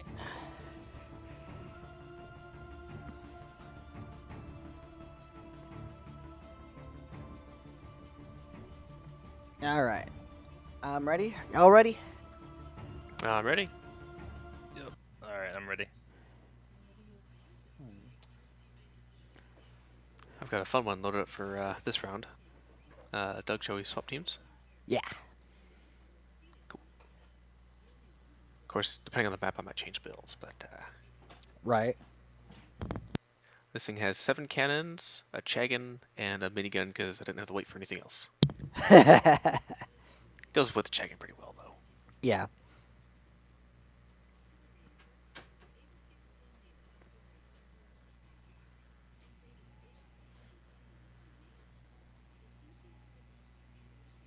Mm.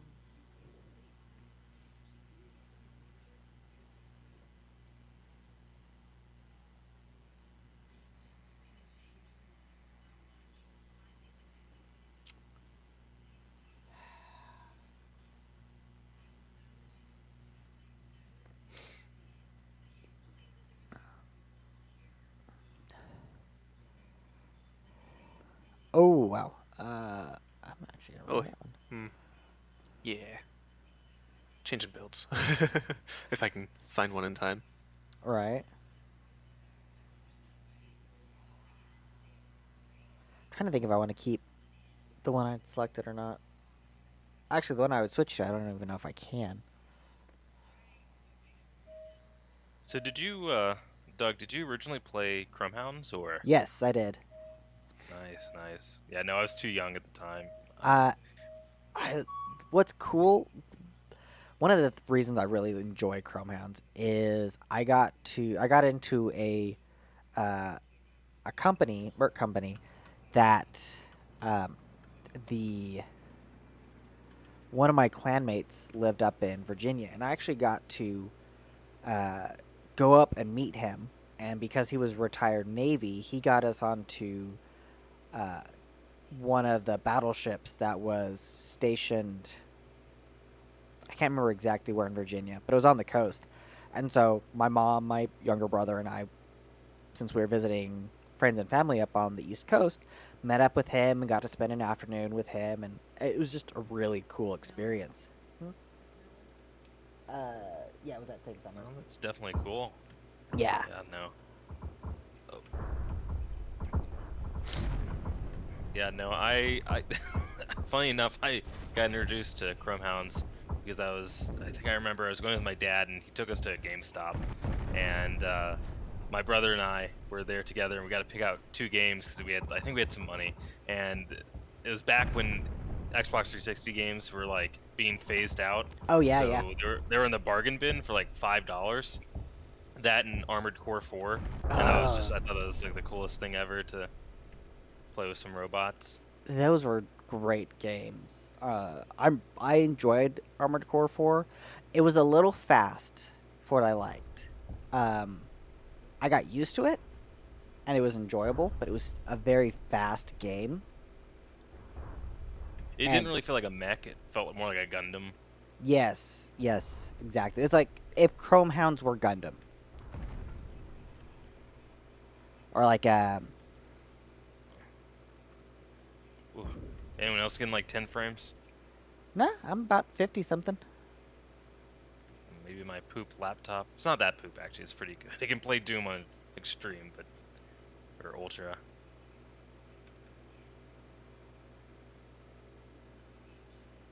But then again, I am in the east, so don't know if that complicates things. No, not usually. I'm in Texas, so, and I believe the master server is similar. I actually can't remember where it's located.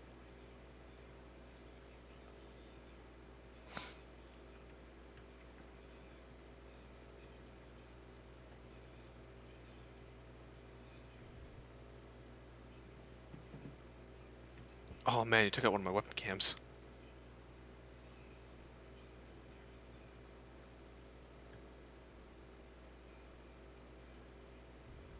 Ooh, well played.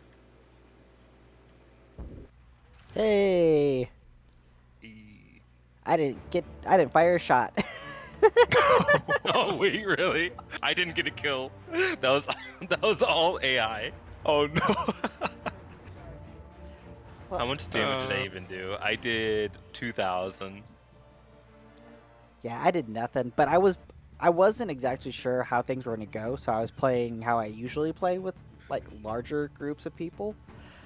Yeah. I'm notorious for base rushing, like quick, sneaky, to the point, run comms, tell the AI what to do, get to the base, drop it.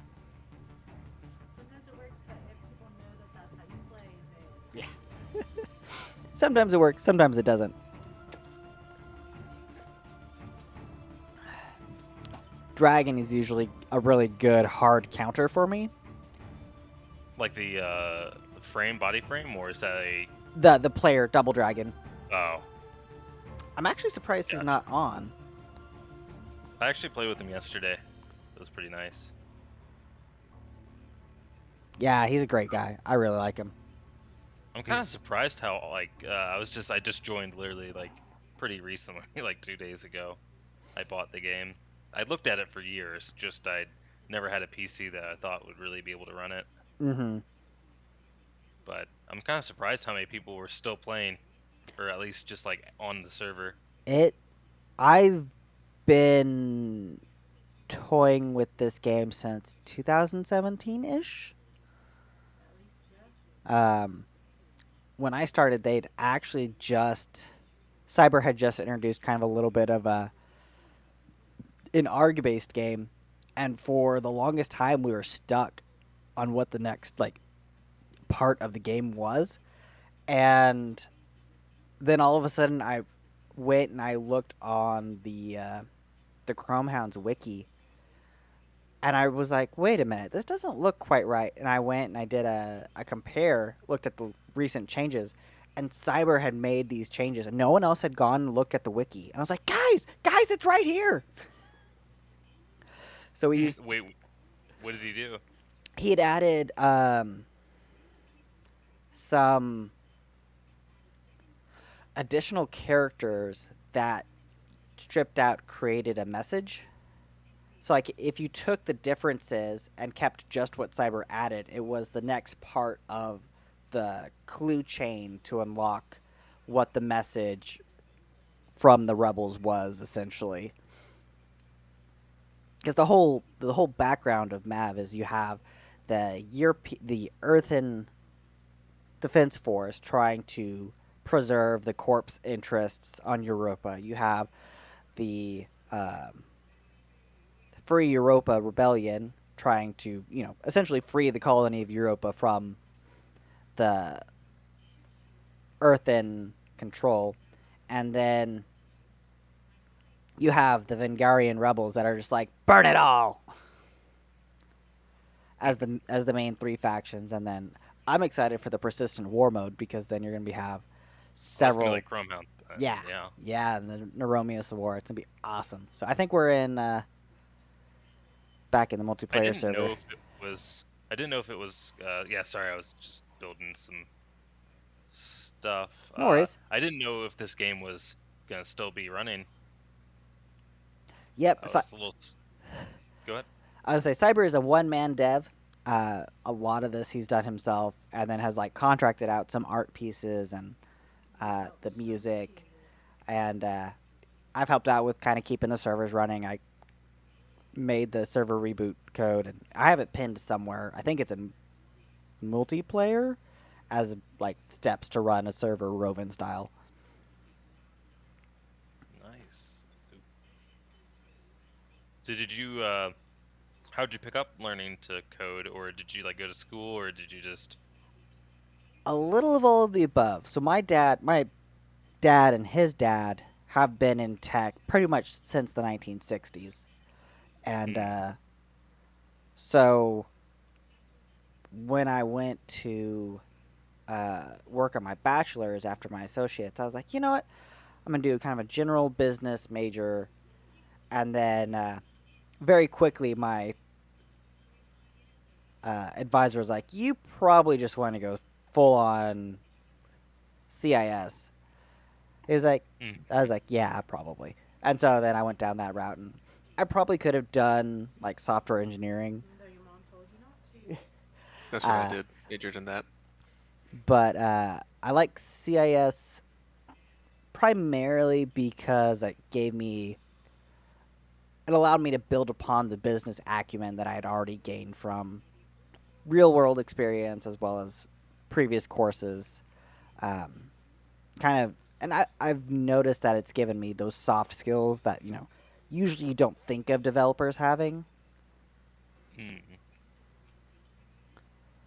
Yeah, no, I can tell you that, like, normally, I mean, like, I'm a personal guy, but you'll run into some people in software that are just like, they're not mean, they're just very obtuse.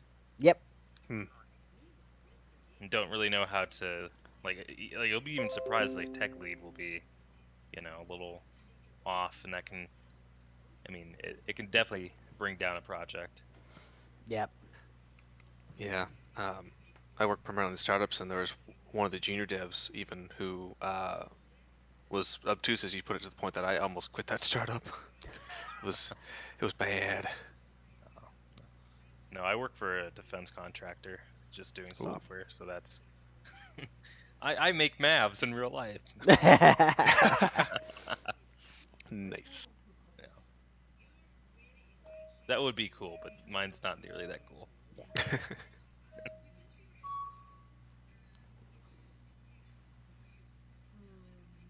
Yeah, the company I work for does crop insurance products. Oh. So, like, all the market volatility, that has been a nightmare for the last week and a half. Oh. Because in order to protect the people, the companies that underwrite they're called reinsurance products. It's like the insurance that you buy that goes on top of your insurance plans. If the market swings are too high, we will cut off being able to create estimates for certain crops. And, since this safeguard has been implemented, there really hasn't been a heavy stress test like there has been the last week and a half. And so, since I studied software dev, but I kind of have been shifted into kind of this DevOps continuous integration systems role, which is a lot of fun. I mean, I still enjoy development, but I also enjoy automating things so that I don't have to later, but I always end up still having to do it.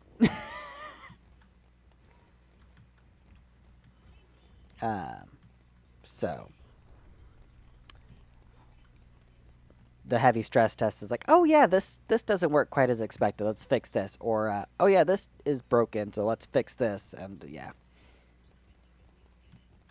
And because crop insurance, the main sales ends of sales dates are September 30th and March 15th. That means for until the 15th, I'm essentially on call 24/7 in case something breaks. Oof.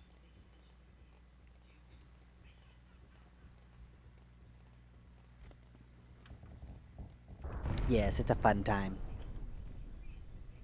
But it's great. I mean, I love this job. I get to stay home with family. I get overtime pay where I didn't at my previous job. It's great. No, that's definitely awesome. Especially with COVID, they kind of were forced to give every job work from home pretty much. Yeah. People are like, wait, you had this already? It's like, yeah. I haven't had to Right. go in office since 2017. They're like, whoa. I don't even know why CEOs hate when you don't work at the office. It makes no sense. Right? Yeah. It's like it's literally costing you less money to not have me there. Oh. Yeah. And I think a lot of Traditions people and oversight, I guess. yeah, like the company I work for is based out of Billings, Montana, and so they don't have a lot of tech talent in the area. I mean, they've got some, but not like they can in other places. Could have had in other places. So they've been essentially forced to have remote workers, at least remote development, for a long time. Which is great because that's essentially how I got my job. Is my former director of development left the job where he was my boss, got hired on with this company, and then for 2 to 3 years kept trying to get me to switch jobs. But I'm loyal to a fault, and I had already made the mental promise that I was going to stick with this company until either it succeeded, where I could leave without feeling like the company was going to fail, or the company just failed. Well, the main investor pulled out and gracefully shut down the company. I mean, it ended a lot better than it could have. I'm going to say it that way. And so at that point, I reached out and said, hey, you still got that job?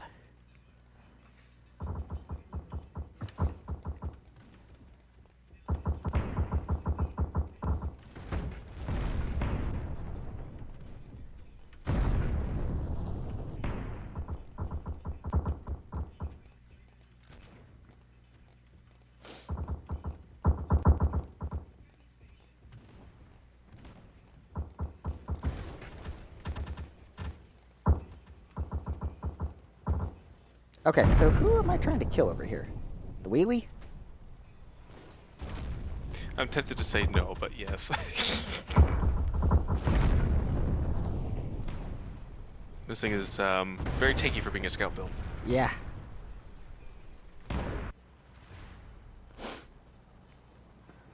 I gotta say my MAV was like oddly tanky, or I guess missiles are not that good against killing a body.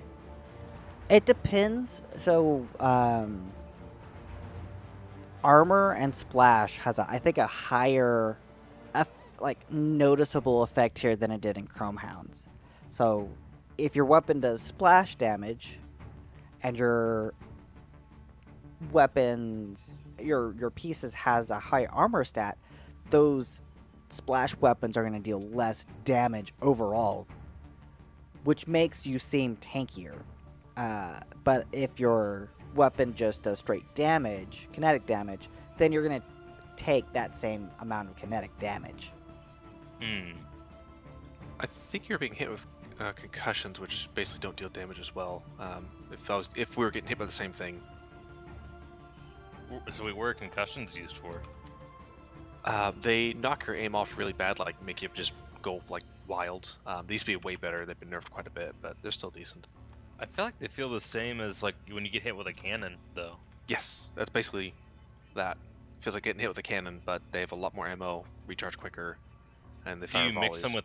Do they do 0 or just less damage? Just less. Basically 0. Yeah. Do you Uh, mix like- them with normal missiles to kind of offset the? You could, yeah. I don't use them much myself. I don't really, it's not my playstyle, but I think the core concept is like disrupt their aim, and then while they're unable to hit you, you're waiting for your weapons to come back. Then you hit them with something heavy, and then disrupt their aim back and forth. That's my guess. Ah, I see.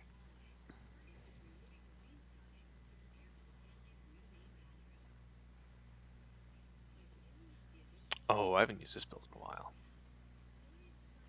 2 cannons, 2 light X howitzers, and 2 railguns.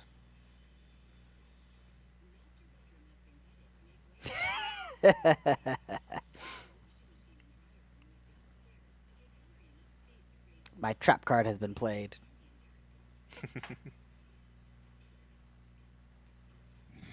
Ooh, actually, I think I'm.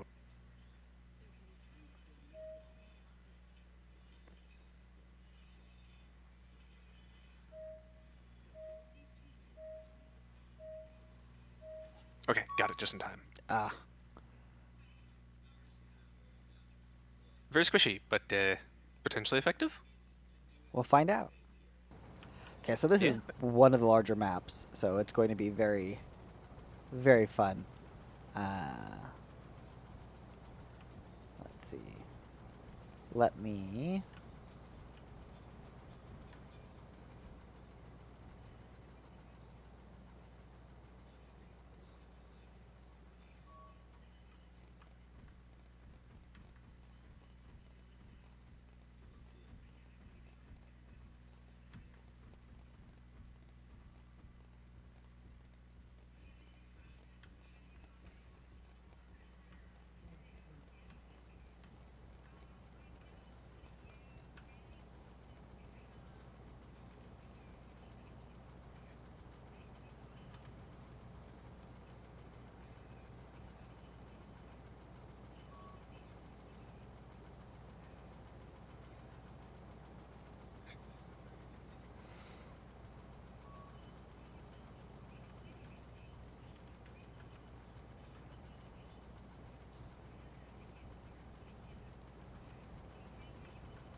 I don't like this.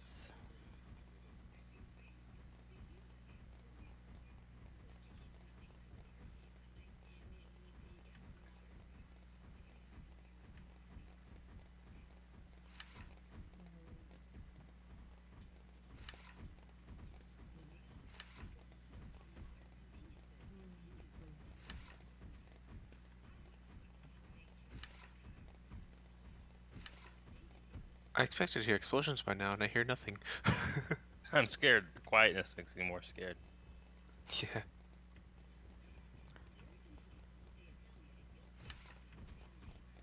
Same. Oh, that's why one of my AI got stuck on the bridge. The scout. The other ones. Where are the other ones? Like, what? I think they got stuck too.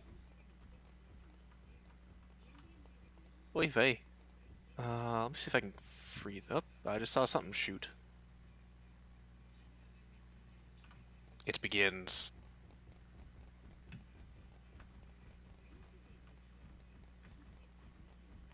Are you short range build Avenger or a long range build? Short. Very short. Very short. Okay. Not a base dropper, but very short. Okay. So then I'm just gonna be late to the knife fight. I just hope I live long enough to see you. That's all. The AI scare me because of their aim. Right? They're like, I'm not gonna shoot my weapons, but when I do shoot my weapons, I'll hit every single rocket. Right. It's like I My don't. top speed's like 130. It's like I'll miss the ballistic weapons up close, like the rifle, but I'm gonna hit every single howitzer. Yeah. Oh, Cyber's actually working on making them even better with howitzers. Because currently, unless they are on the wolf legs, they do not shoot howitzers when you're within like 30 feet of you. Or any splash Okay. weapon for that matter. We are blue this time. Do not shoot the blue. Unless, of course, Avenger went blue with his build, and then we'd be. No, I'm Uppercut. jet black. So you don't have to worry about that. However, I seem to have drawn the attention of the AI, and this I do not like.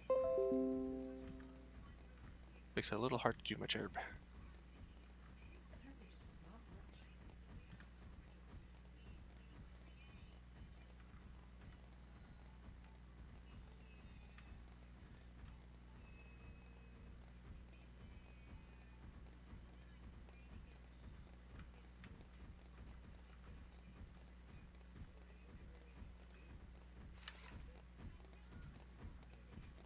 Also, I marked on the map the approximate location of the base, Caleb. I can't fully remember where it's at.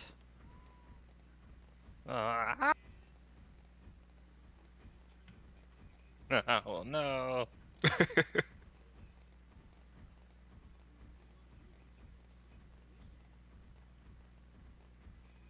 I can't do quick enough either. Oh wait, that's the. Oh, those are. Avenger is running piles, isn't he? Nice. Those are from Chrome Hounds, aren't they? I think so. Yeah, they were. I feel like no one really used them, but Oh, they're effective. Whoa. The cow. Right? Right? Yeah, I'm almost dead from this AI. Hit me a couple times. Whoa. no, it was my fault. My girlfriend was texting me, and I'm like, ah. Oh. I thought you were checking your map after Doug just said something about the map. I'm like, aha, yes, perfect time. Charge in! Now let's see if I can find Doug.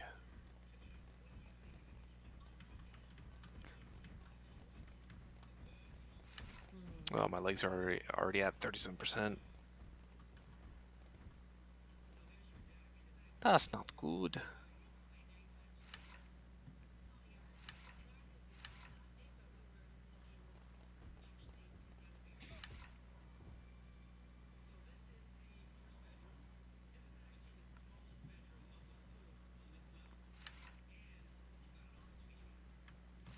Yeah, you see me.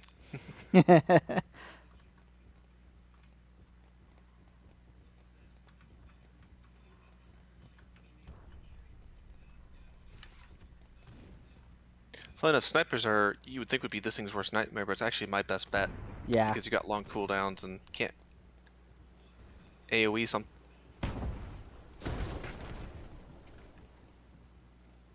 If you had howitzers, I'd be dead instantly. You just have to fire point blank, take a little self damage, and then dead. Yep. I'm trying to get that generator, but it's hard to get.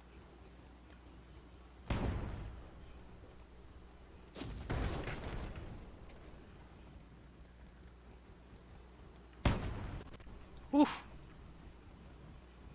I'm crippled. That's not good. Ah, good job. Good job. That was close. If I didn't get that, I was dead. Okay, now I just gotta hope my AI can win. There's no Yeah. repair sheds on this map, is there? Nope. Oof. The only one ever with the repair sheds that I know of is Outpost Alpha. Hmm.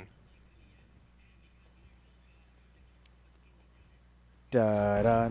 Yup.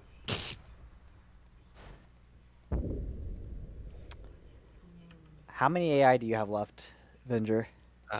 Just the one. He's stuck on the bridge and he's heavily damaged. Well, we have just one, so we'll see what happens. He's got 5 rifles, and they're mostly looking in good health, I think. Now I have to remember which one is mine. I could just kick one of the AI players. I still have the screen up on the server. Is it this one? Dink. Defeat. Whoops. You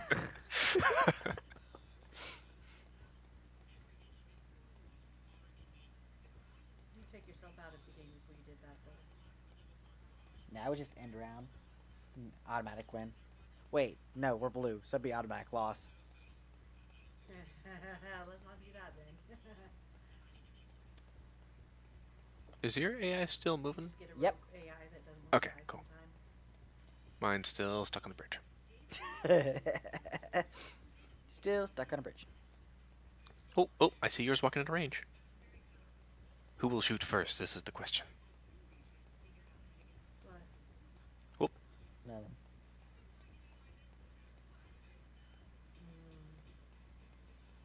It's almost like a Wild West duel. Right? In before it gets stuck on bridge. Right. That's the one thing that I hope they fix in the next patches. Not getting stuck on bridges. Yeah.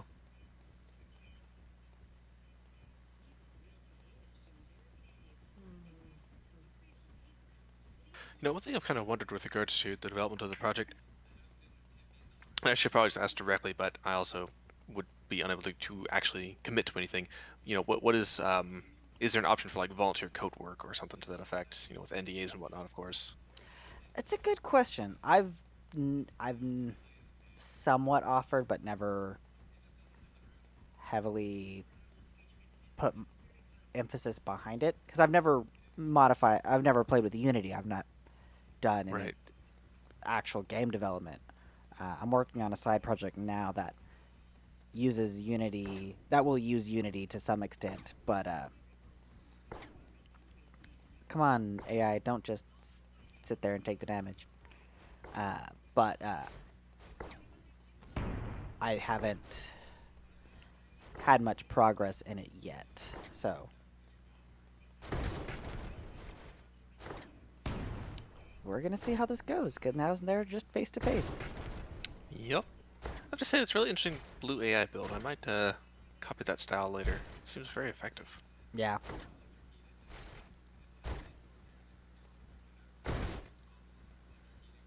The red one is kind of interesting as well. I wasn't sure what I thought of it. I've seen that style a lot, and it's definitely effective. Except against snipers, you can blow off that top piece and they're done for. No weapons. Yeah. That being said, that top piece has 700 to 800 health and I think like 25-ish armor, so it can still take a punch. Yeah.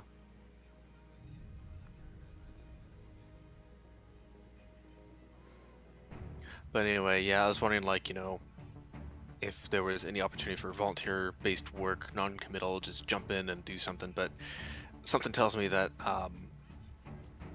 the time investment to even get to a position where it would be possible and have like documented work to do without Yeah. having to pair would be too much. Yeah.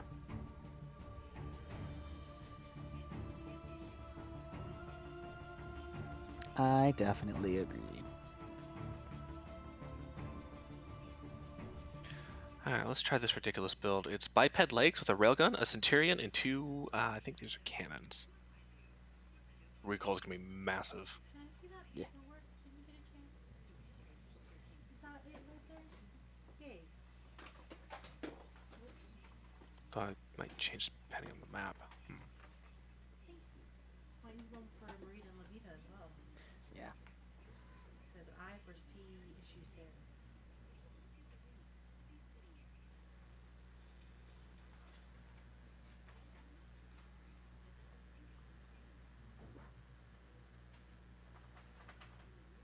Oh, there's two I need. Oh, well, they're at the exact same house. So I can ask Lisa tomorrow if I could, since they live at the same address. Yeah.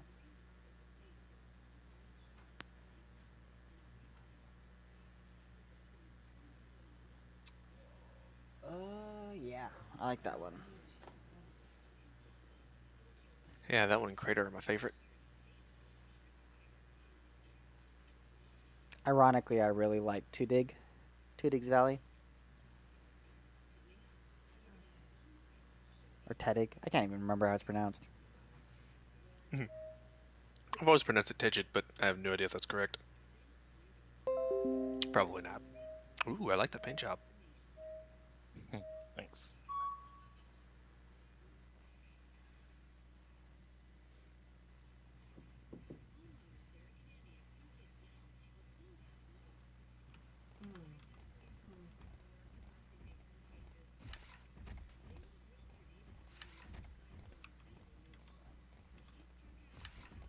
Any way to make this game run a little bit smoother or anything? Anything, you know?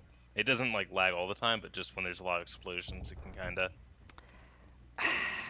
If you've got your settings down a good amount, I can't think of anything other Yeah, than just I think I just turned them all to the lowest, and it somewhat helped. yeah. That's really your best bet. Are you running? Is it a dedicated graphics for the laptop? Yeah, I have it dedicated. I think it's 2060.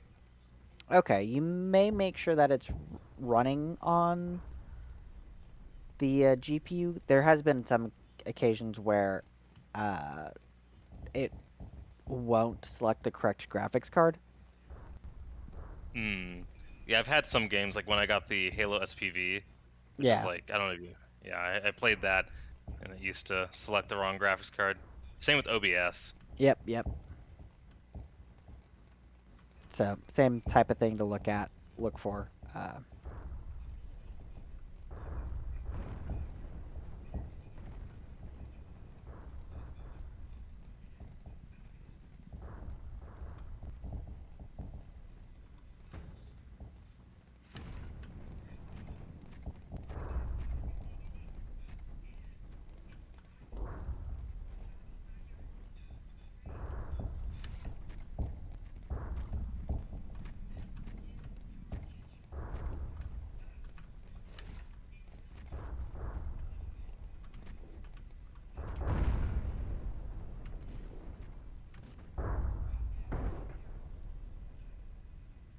Whew, man, you're tanky.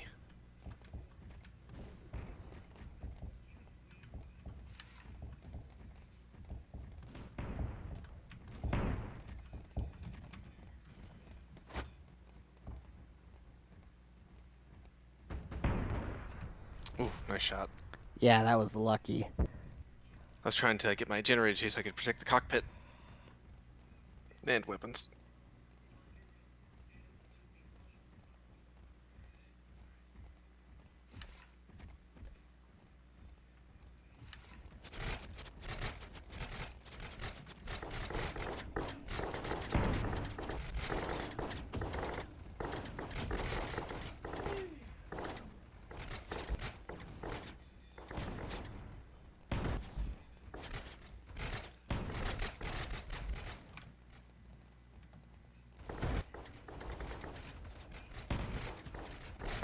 Yeah.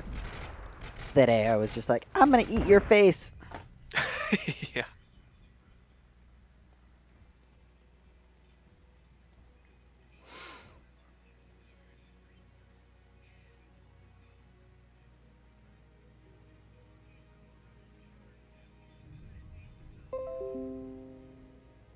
Not bad, not bad. I just got one kill. Better than nothing.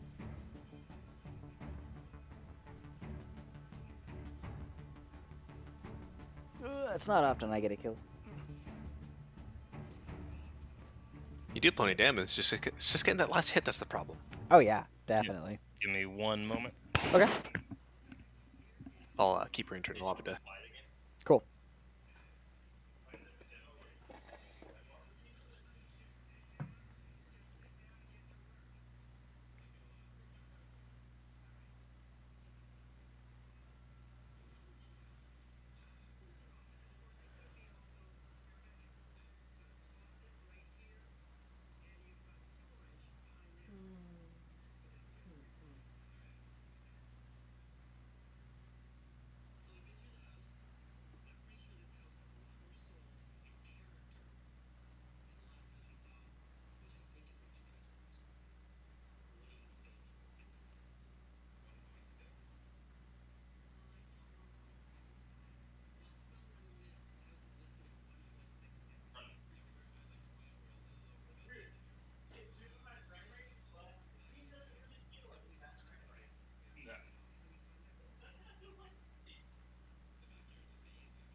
Oh yeah, you said you work with NFTs. Yeah. Huh. If you can talk about it, to what capacity? So I've done site deployment and candy machine deployment for Solana, and then I'm actually currently working on a project that is based in the near ecosystem, which is not as ideal of a development environment compared to Solana. Like Mm. the Metaplex organization on Solana has created, I think, from what I can tell, one of the better self-led um, NFT collection spin-ups in regards to the community's put together a decent template site that you can use to connect to a Candy Machine smart contract. The Candy Machine smart contract does a great job of kind of storing the NFT metadata on the chain and then minting out the NFT to whoever mints it. Kind of like, you don't know what you're going to get. It's a candy machine. It's a gumball. Though not to be confused with the actual gumball thing. Right, I was confused when you first said the term. Like, wait, what? Oh. Yeah. Because there's actually a gumball functionality, or gumdrop is the thing, is the actual term. Gumballs, that's just candy. We're good there. But there's a gumdrop functionality that like give the ability to get a token for just the transaction cost, which helps facilitate like whitelists, where you may want to let a subset of your users have a free item or a reduced mint cost of an NFT. Huh. But on Near, it's not as easy. Now, they do have great documentation for creating your own smart contract, so then you can modify it and extend it how you want to.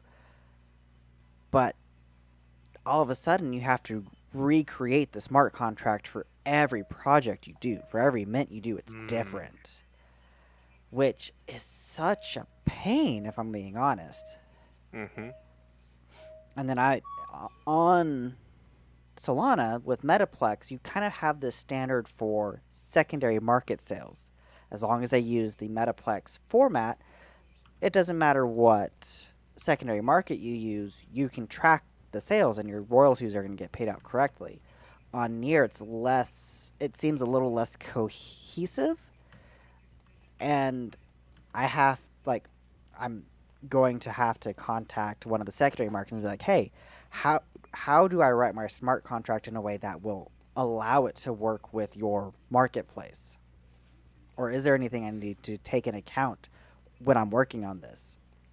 Now, the bonus is both of them use Rust. So the more comfortable I become with Rust, the better I'll be able to do different features in Solana. But for Near, I don't know. I'm not as fond, but it seems like there's a better, like, if I can get past all of my hesitations and just buckle down and understand it, then there's a chance to make a quick buck. Because, Ew, Rust. I have to do it at work. I don't like it. the last 8 years, I've been doing C#, Mm.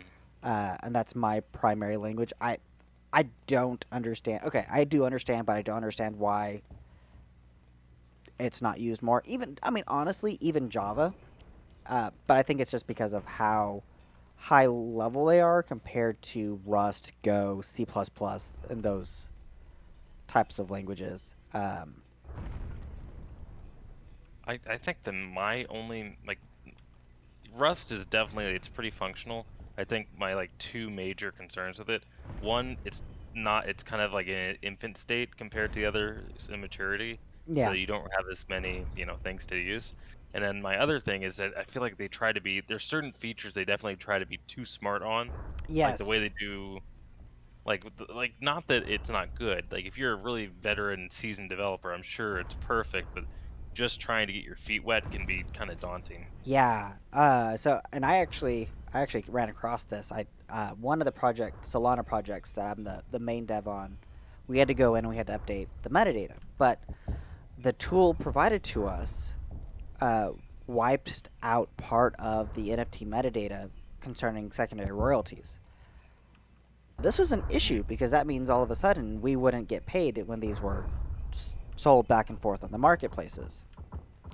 So I had to go in and I kind of had to figure out how to take this array, look for a value, add that value, or pretty much I just did count. That way, if I had already updated it, then I wouldn't have to worry about re-updating it.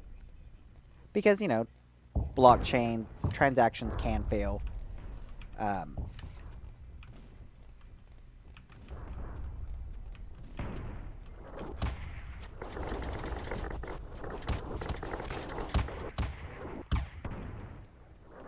so you want to have some level of, retry ability to it.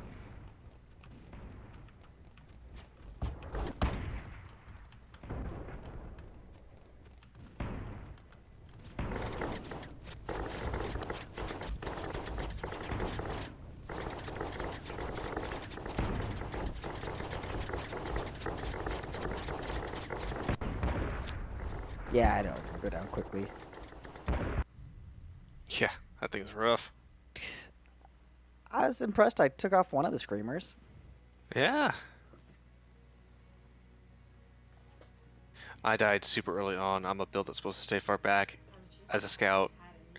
Got ambushed around a corner, couldn't get away before they killed my mobility, and then Yeah. Did. DED did. Did. Yeah, the startup I'm working for, we have a podcast player app, and we're looking to do something with like listen to earn and NFTs and proof of attendance protocol tokens and the like. So I was kind of curious Okay. the ecosystem out there. I'm very much a crypto newbie. I know a little bit and some general concepts, and maybe deeper into one or two things a little bit, but ultimately just new to it. Same. Same. It's a big thing. It really is. And depends on the blockchain, depends on how extensive the community behind it is. Right. Like, just, I know in theory Solana's kind of made me not as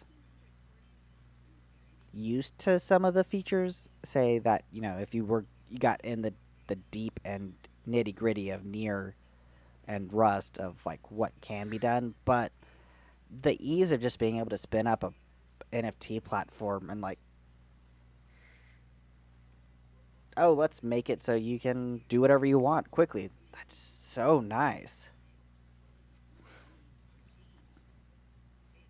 And the metadata format too. It's a lot more. I think it works a little bit better. Like, now that said, there is a way to contribute the same level of detail you want from the metadata for Near, but it's not. I feel it's not as structured. Hmm.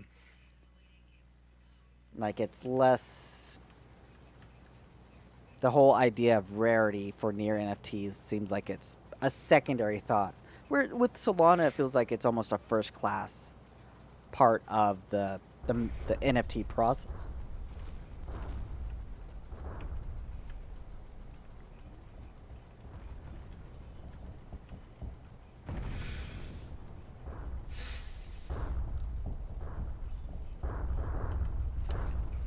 You still there? Yep. Alright, cool. You guys in a match right now, or? Yeah. Yep. This one won't take long. The map is a really small one. Yep, We're no already worries. in the midst of combat. Oh yeah. Be over very quick.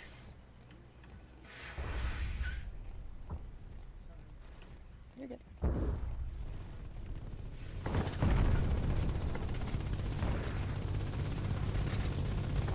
Getting stuck in the oil fields is a really bad idea in this map. Yes, yes, it is. Oh wow. Hey, look, it's pretty much my own mech. Not exactly. It's a little different, but same concept.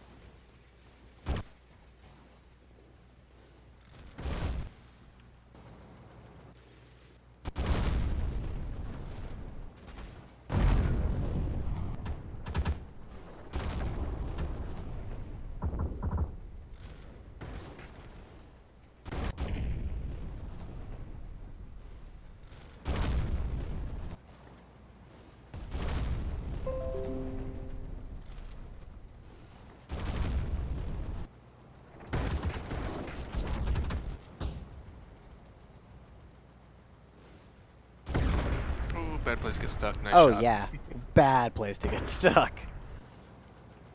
I at least broke the shield. I'm happy with that. Ooh, that one has shotguns. That's unexpected. Yeah.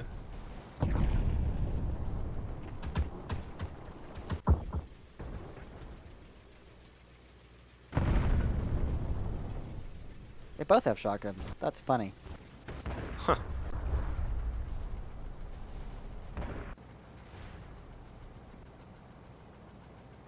Match over.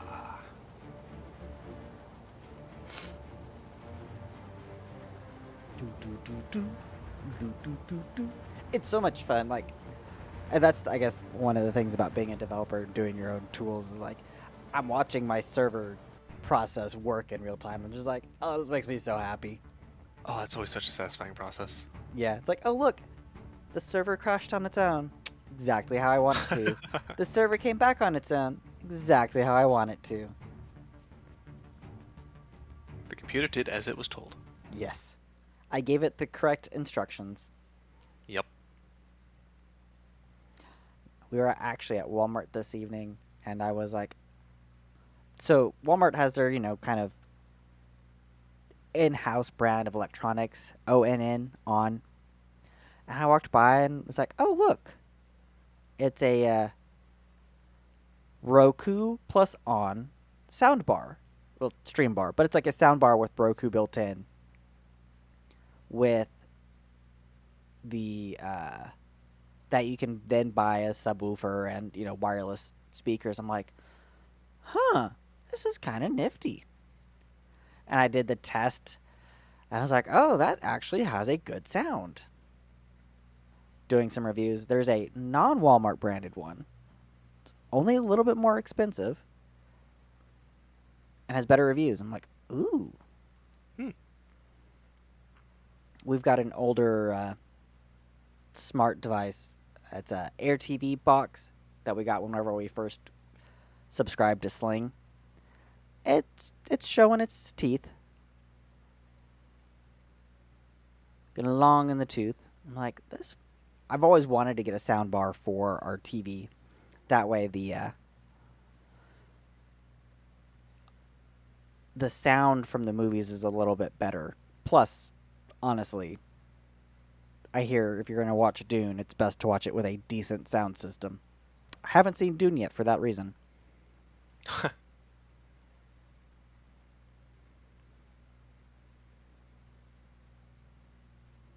But to get a upgraded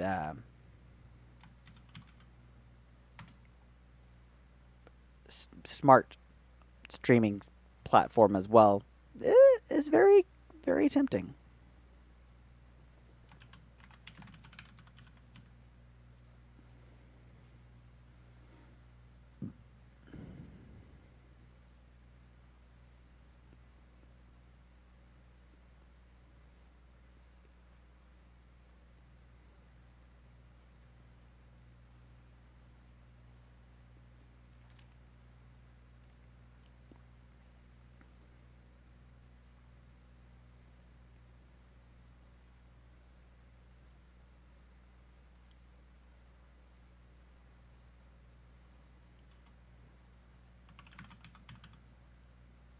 Oh, yes, please. Lobby's open whenever you're ready to join, Caleb. Yep, I'll be there. Be there or be square. Well, my build is already square, so... Oh. Touche, touche. That's about the same price as Amazon. That's not bad.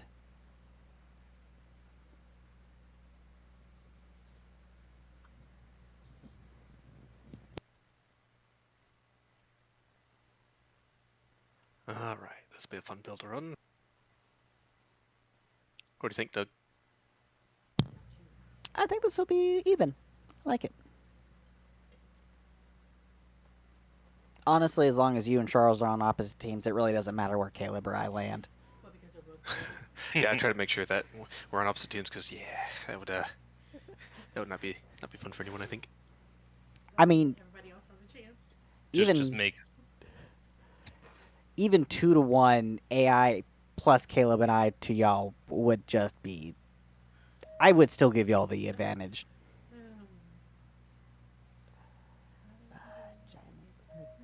I'd have to use my best build and play very smart, but I think we could probably take those odds.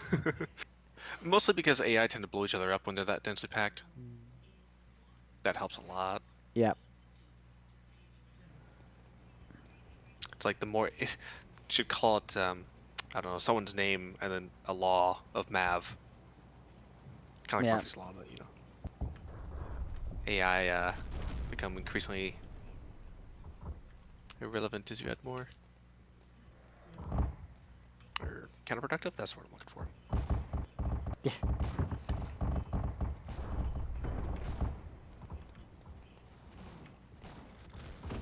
Oh, I forgot this thing has recoil going down, not up.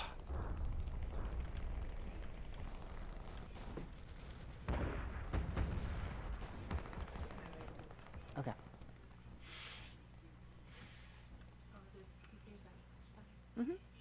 the non-Walmart branded one, which has better reviews. The Rogue one. And it's the same style, and about the same price. Oh, Okay. I can't read that. I'll have to load it. If you don't mind. yeah, no. With sales tax, it comes out to a little bit more, but not by much. Ah, those shotguns go so far. They Right. really do.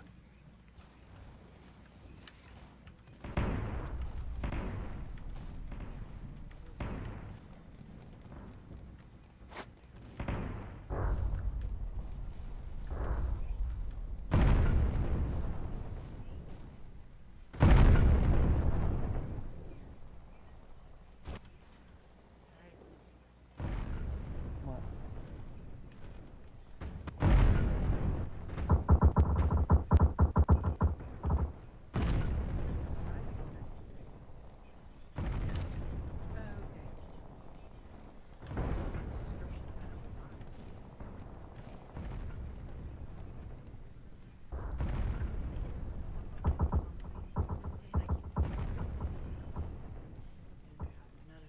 Yeah, the X shotguns are basically like rifles. Velocity and the um, pellet, what do you call it, distribution. Okay. They have no spread. Like once they're shot, they always shoot in the same formation. They stay that clustered. Versus shotguns, that other shotguns have some random. A little bit more variable to their. Yeah.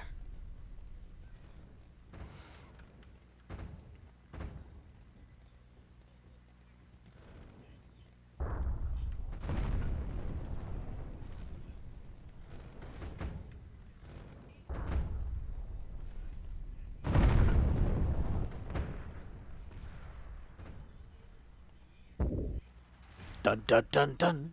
Dun dun dun dun. Dun dun dun dun dun dun dun dun dun. I'll be back 1 minute. Okay. Alright.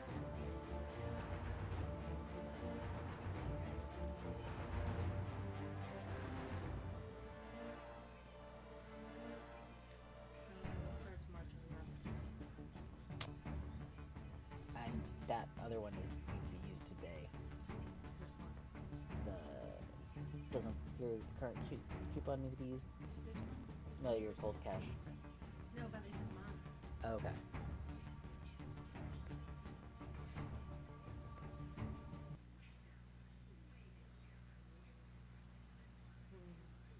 That expires at the end of the month.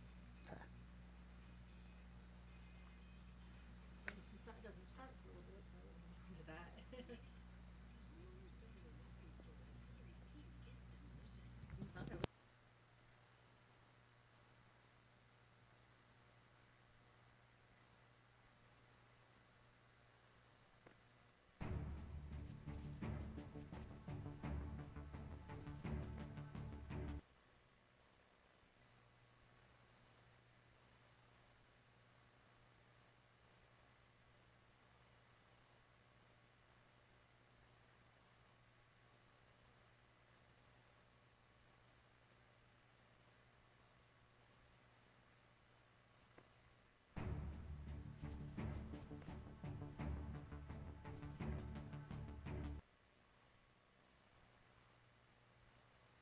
And back.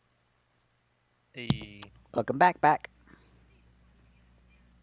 Dun-dun-ts. Or welcome front, as I like to say. All right. My kids are always like, Daddy. Daddy for Ah, take it. Oh, never mind. Welcome, like Avenger said, I'm back. It's like, welcome back. There was a gaming group I joined for a different game when I was in it for 5 years. Uh It got to the point that they made a chat just for me to put my puns into because they were tired of being in all the other chats. huh.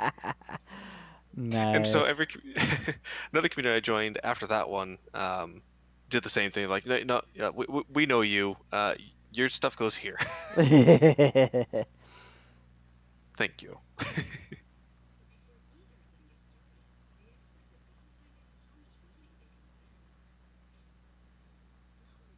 After I drink my coffee, I show my empty cup to the IT guy and say that I have successfully installed Installed Java. Java. He hates me. My new espresso machine should be here sometime this week. Ooh. Yeah, I returned the Dedica that I gotten, and I was like, you know what? I have an better idea of what I like in a machine. So I went and found an Gaggia Classic from 2012. So Better last at least a couple of years. That's all I have. Ever tried French press? I have two actually. Ooh. I am actually using it right now with a espresso grind from a local roaster. There is a YouTuber by the name of James Hoffman who has been in and around the coffee industry since probably 2005. He actually won the 2007 World Barista Championships Oh wow. in Tokyo.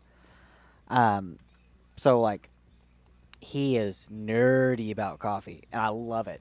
And he's this soft-spoken Englishman, like such a pleasure to listen to. There's a couple other kind of knowledgeable coffee people that I've also started listening to, but they're both like more high energy, a little younger, and very outspoken compared to James' kind of soft English voice. And it's just like, it's funny because you can scroll through the comments on his videos, and every so often you'll see one of like, you could be trying to sell me lard, and I would still watch this entire video because your voice is fantastic. It's actually great for cooking. Just saying. Healthier than a lot of alternatives. Right. Ever had Death Wish coffee beans or ground? I have not. I've seen them. I've just not gotten around to them. So what's funny is recently James actually put out a video on like why you won't why they're the marketing. This is the world's strongest coffee is such a misnomer. Oh yeah. And he explained it as like there's kind of 4 different ways you can use the word strength. You can talk about the taste. You can talk about the roast level. You can talk about there's one other, but the one that really is what you're ultimately describing is extraction. And I was like, you know, you're right. I was already kind of that opinion anyways, but it's nice to have a clear, oh my bananas. This is bad. This is bad. This is bad. This is bad. Hello, Charles. Love your face. Don't love your face.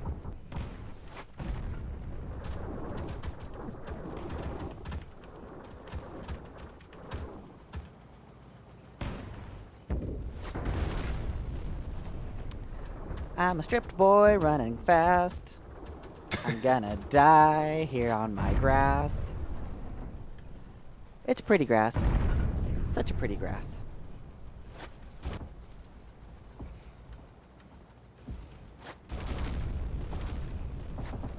Oh. Shotguns. Shotguns hurt. They hurt. They hurt. They hurt. And shaggins. Shaggins hurt. So much. So do cannons. Yeah, I've never, I don't know how you would conclusively test it, but I think my caffeine intake daily is around the 1,000 milligrams mark. Possibly more, depending. There is a way, I cannot remember what it is. But you could probably look at the level, like I guess the darkness of the roast, the extraction amount, and correlate from there based on a sample of beans about what the average caffeine content It's me. is. Sorry, we're on the same team? Oh wait, no we're not. Oh crud. Wait a second. I might have shot you, my teammate. I'm like, why is he shooting at me? We're supposed to be on the same team. Does he? I should probably say something like, oh wait, check the teams. Oh no, I was supposed to kill him the entire time. He was distracted with you. I'm sorry. Well, I'm probably dead Awesome. then. Yep.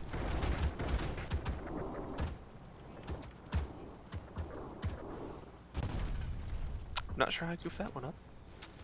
Carefully. Too busy Very, preparing. very carefully. Yes, yes. Clearly not enough coffee today.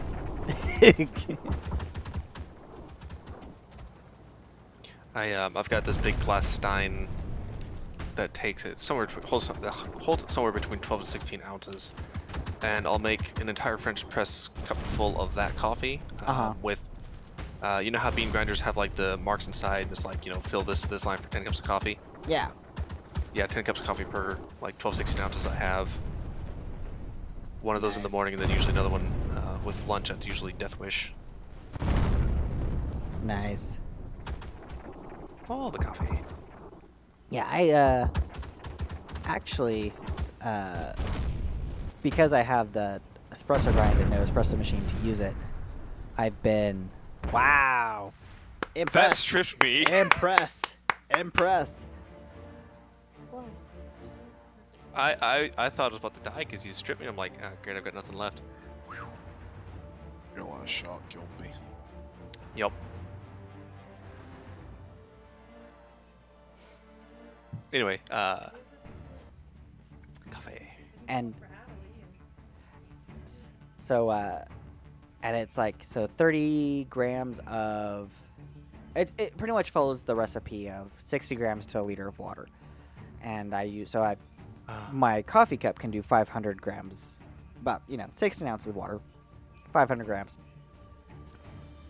really well. So, knowing that I'll lose some water to the beans, and there'll still be some left in the bottom of the espresso, not the espresso, of the French press after brewing, I do this. I follow the technique, and it's pretty much brews French press as expected, and then at the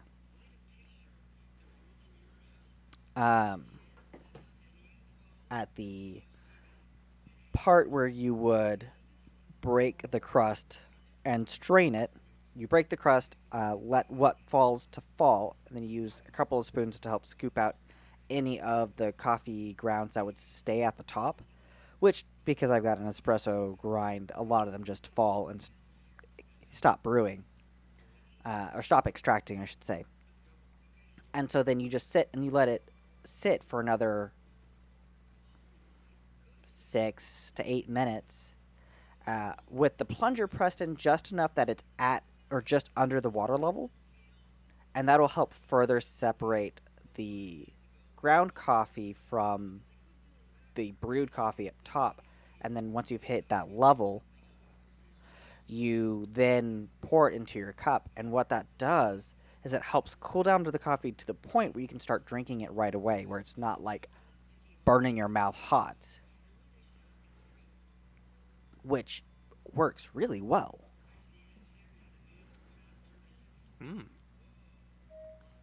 I do something like that, but on a lesser scale.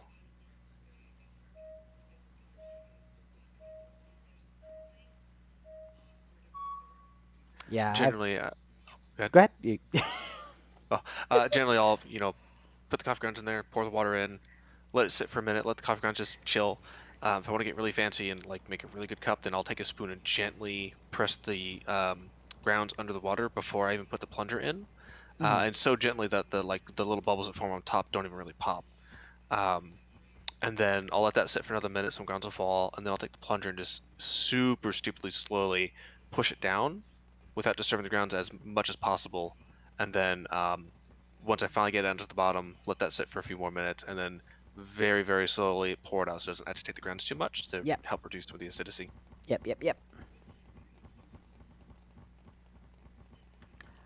I was watching a big bada boom. I was watching a video from Lance Hedrick, I think is his name, on kind of dialing in the taste for like what you find to be enjoyable from an espresso shot. And it was really interesting because he was talking about like the different stages of extraction during an espresso shot. So at the beginning you have very sour, very salty extraction. Then you have in the middle very sweet, which is generally what you want with your espresso shot, is a nice balanced sweet shot. And then at the end you have very sour, like astringent. And so when you brew your shot, if you do it correctly, you can actually take each of these thirds and get an individual taste of them. And then you mix them all together. It's called a salami shot. Like you take it apart, put it back together. Ah.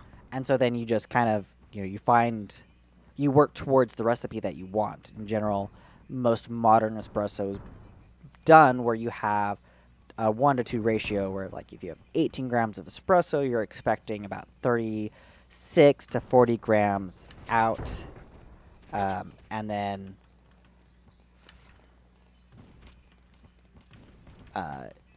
over the course of about 30 seconds. And so then if you're, hitting that point but it's not exactly right, then you just push one of those variables, whether that's grind size or extraction length, or maybe you even push the ratio a little bit.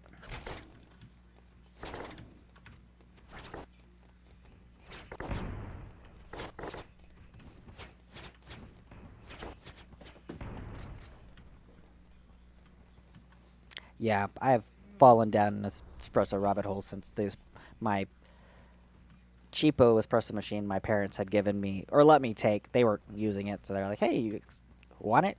Since it tried to kill me. Oh. So that's a funny story. So apparently Betty Crocker made, a very low end espresso machine. I was like, cool. I don't have a real taste for espresso. I like the strength of it. Mix it again. Oh, that's cool for out of here. And so then I think it's too low for all though. Good question.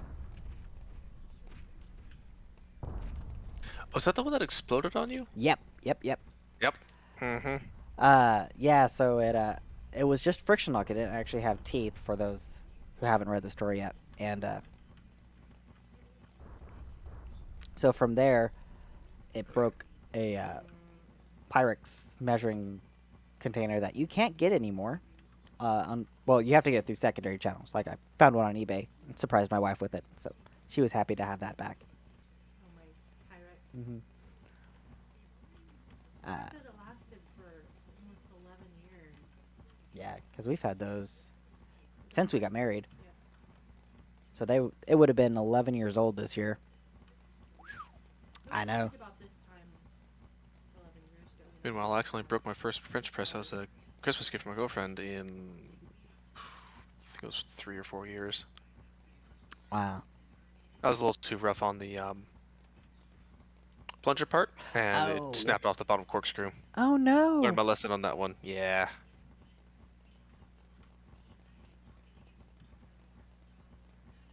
Learn to treat those with a little more elegance. Yes, they are.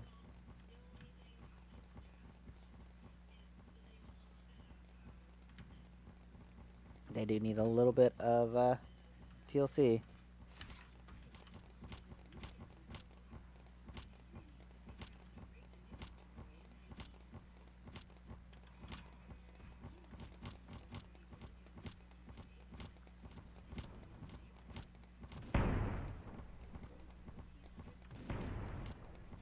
Well, I was gonna hide behind the barricade, but then the thing decided to raise up. Oh no. I inadvertently gave you the best possible chance of winning here. Not only did I block his movement, I blocked his left side.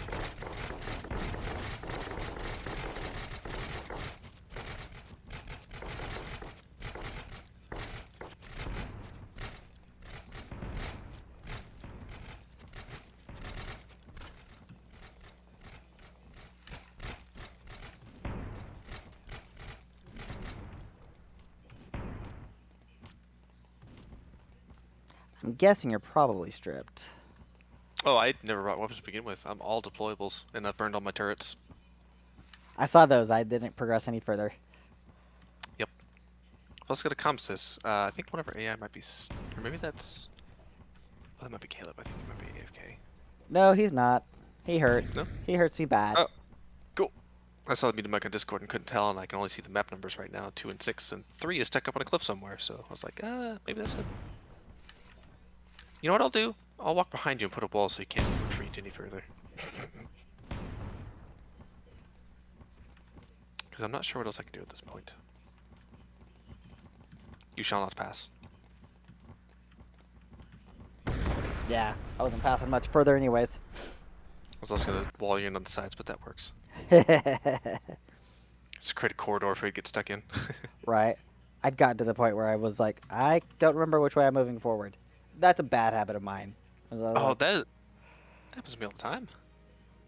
I'm just gonna go, and yeah, what happens happens. Yep.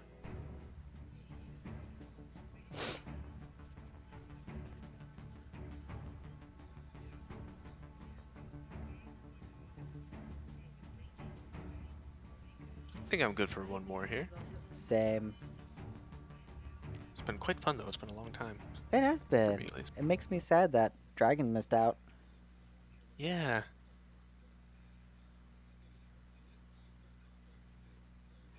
No, Cyber came on while I was out, unfortunately, on my last break, and I saw him there, and then I sat down, and he left right before I unmuted my mic. I was like, oh well, c'est la vie. Right, right.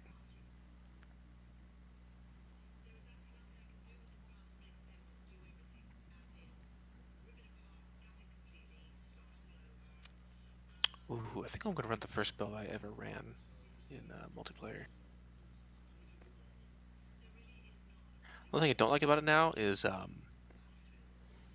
I find it? Well, yes, I'll have to pick with it in a couple seconds. Is it technically has bullet collision happening with it, Oh but yeah. it uses, I think it was 6 Z minis, so it's not like it's a huge deal in that regard. Yeah. So I already use them effectively at this point. But I like how it feels as a MAV. No, yeah, definitely.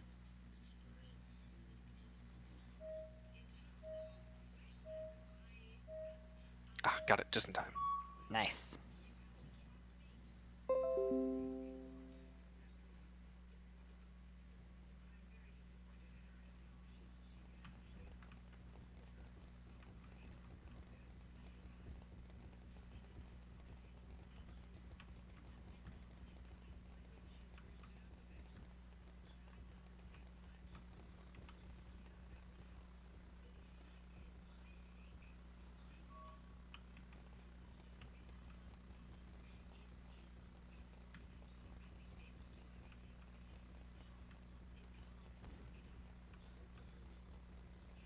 I do love the sound of 6 miniguns firing though. It's beautiful.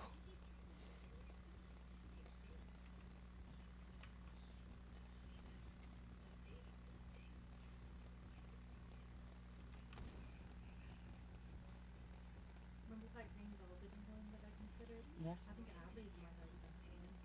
Yeah. I like the ballerina one, but here in another couple of years, she's gonna think that that's too kiddish. She's getting close to preteen, Yeah. so I want something that's a little prettier looking for her for that. Mm-hmm. I wish I could find her a blue like animal print one, Yeah. but I'm not finding it. But I still have another month or so, so I need to buy it. Yeah. Check back again in a month. Maybe they'll have more. Not someone's in the party, so I can find it easily. Mm-hmm.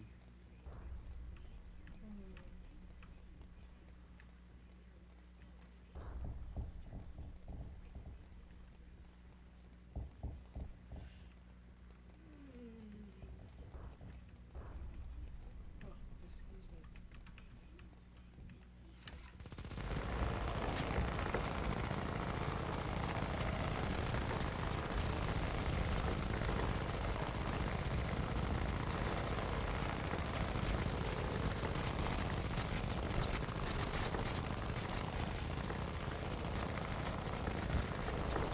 In here, I thought you were running the sniper build.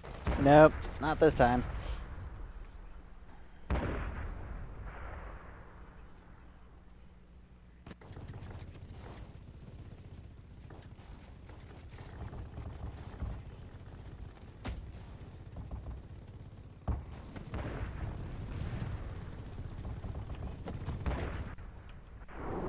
I do find it interesting how, oh, there you go, how despite the fact that different forms of rapid fire guns, machine guns, guns, etc., though they lack the like camera knock effect, the way they blind you with the bullet spray is just as bad.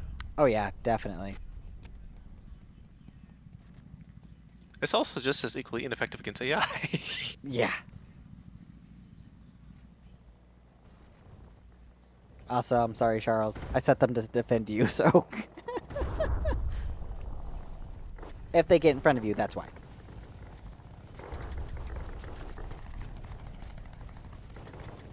Of course, they're completely blind to the AI that's walking right between them.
That's a core workout.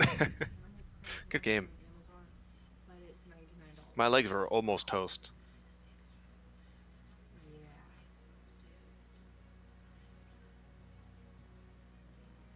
Well, I think I will call it on that match. Same. Thank you all for wonderful games. I will hopefully see y'all again soon, especially since Dragon is leaving us for a year. I hope he Indeed. is online some. It might actually be easier to coordinate with him having a 13-hour time difference from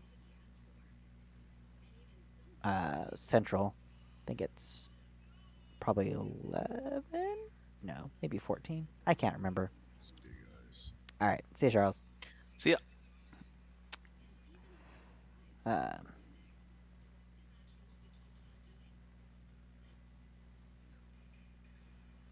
in any case, it will be fun. Fukuoka's a fun town. That was back in 2009 where I spent 3 weeks over there, um, and I really enjoyed it. I have only left my state on a few occasions, and it was really just driving across the border to the nearest southern state, Oregon, like 2 miles in, going Mm-hmm. to a restaurant or staying for some business trip, and then head back up. I've never been anywhere else. Been in Washington my whole life. Not much of a traveler. Yeah, I've traveled a lot, but I've not left Texas for a very long time. Well, like too far from the Texas Panhandle. I mean, I've been to Oklahoma City and I've been to Albuquerque, just the other side of the New Mexico border. But like, it's been a while since I've been out of the central of the U.S. Hmm.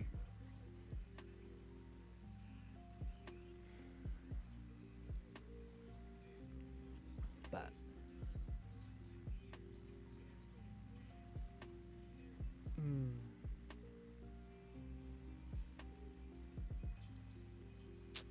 yep, yep. Well, I will let you go and I'll wrap up my stream and then probably give the wife some snuggles. Rightio. Cheers. All right, cheers.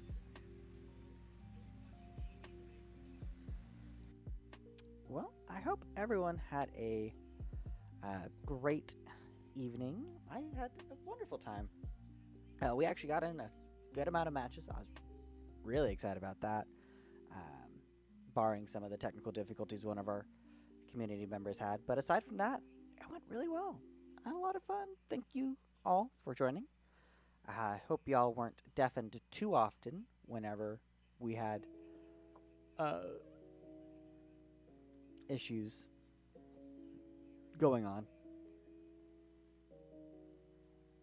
All in all, it's a good night. Cannot complain. That said, I will definitely be leaving y'all here shortly.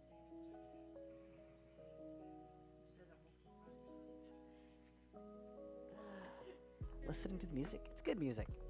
Glad I found this playlist. Anyways, I can't throw you at somebody, but go find your favorite YouTuber, give them a like, subscribe to someone new if you haven't. If you find someone you enjoy, make sure you share the herd love. And I will see you all another time. Good night.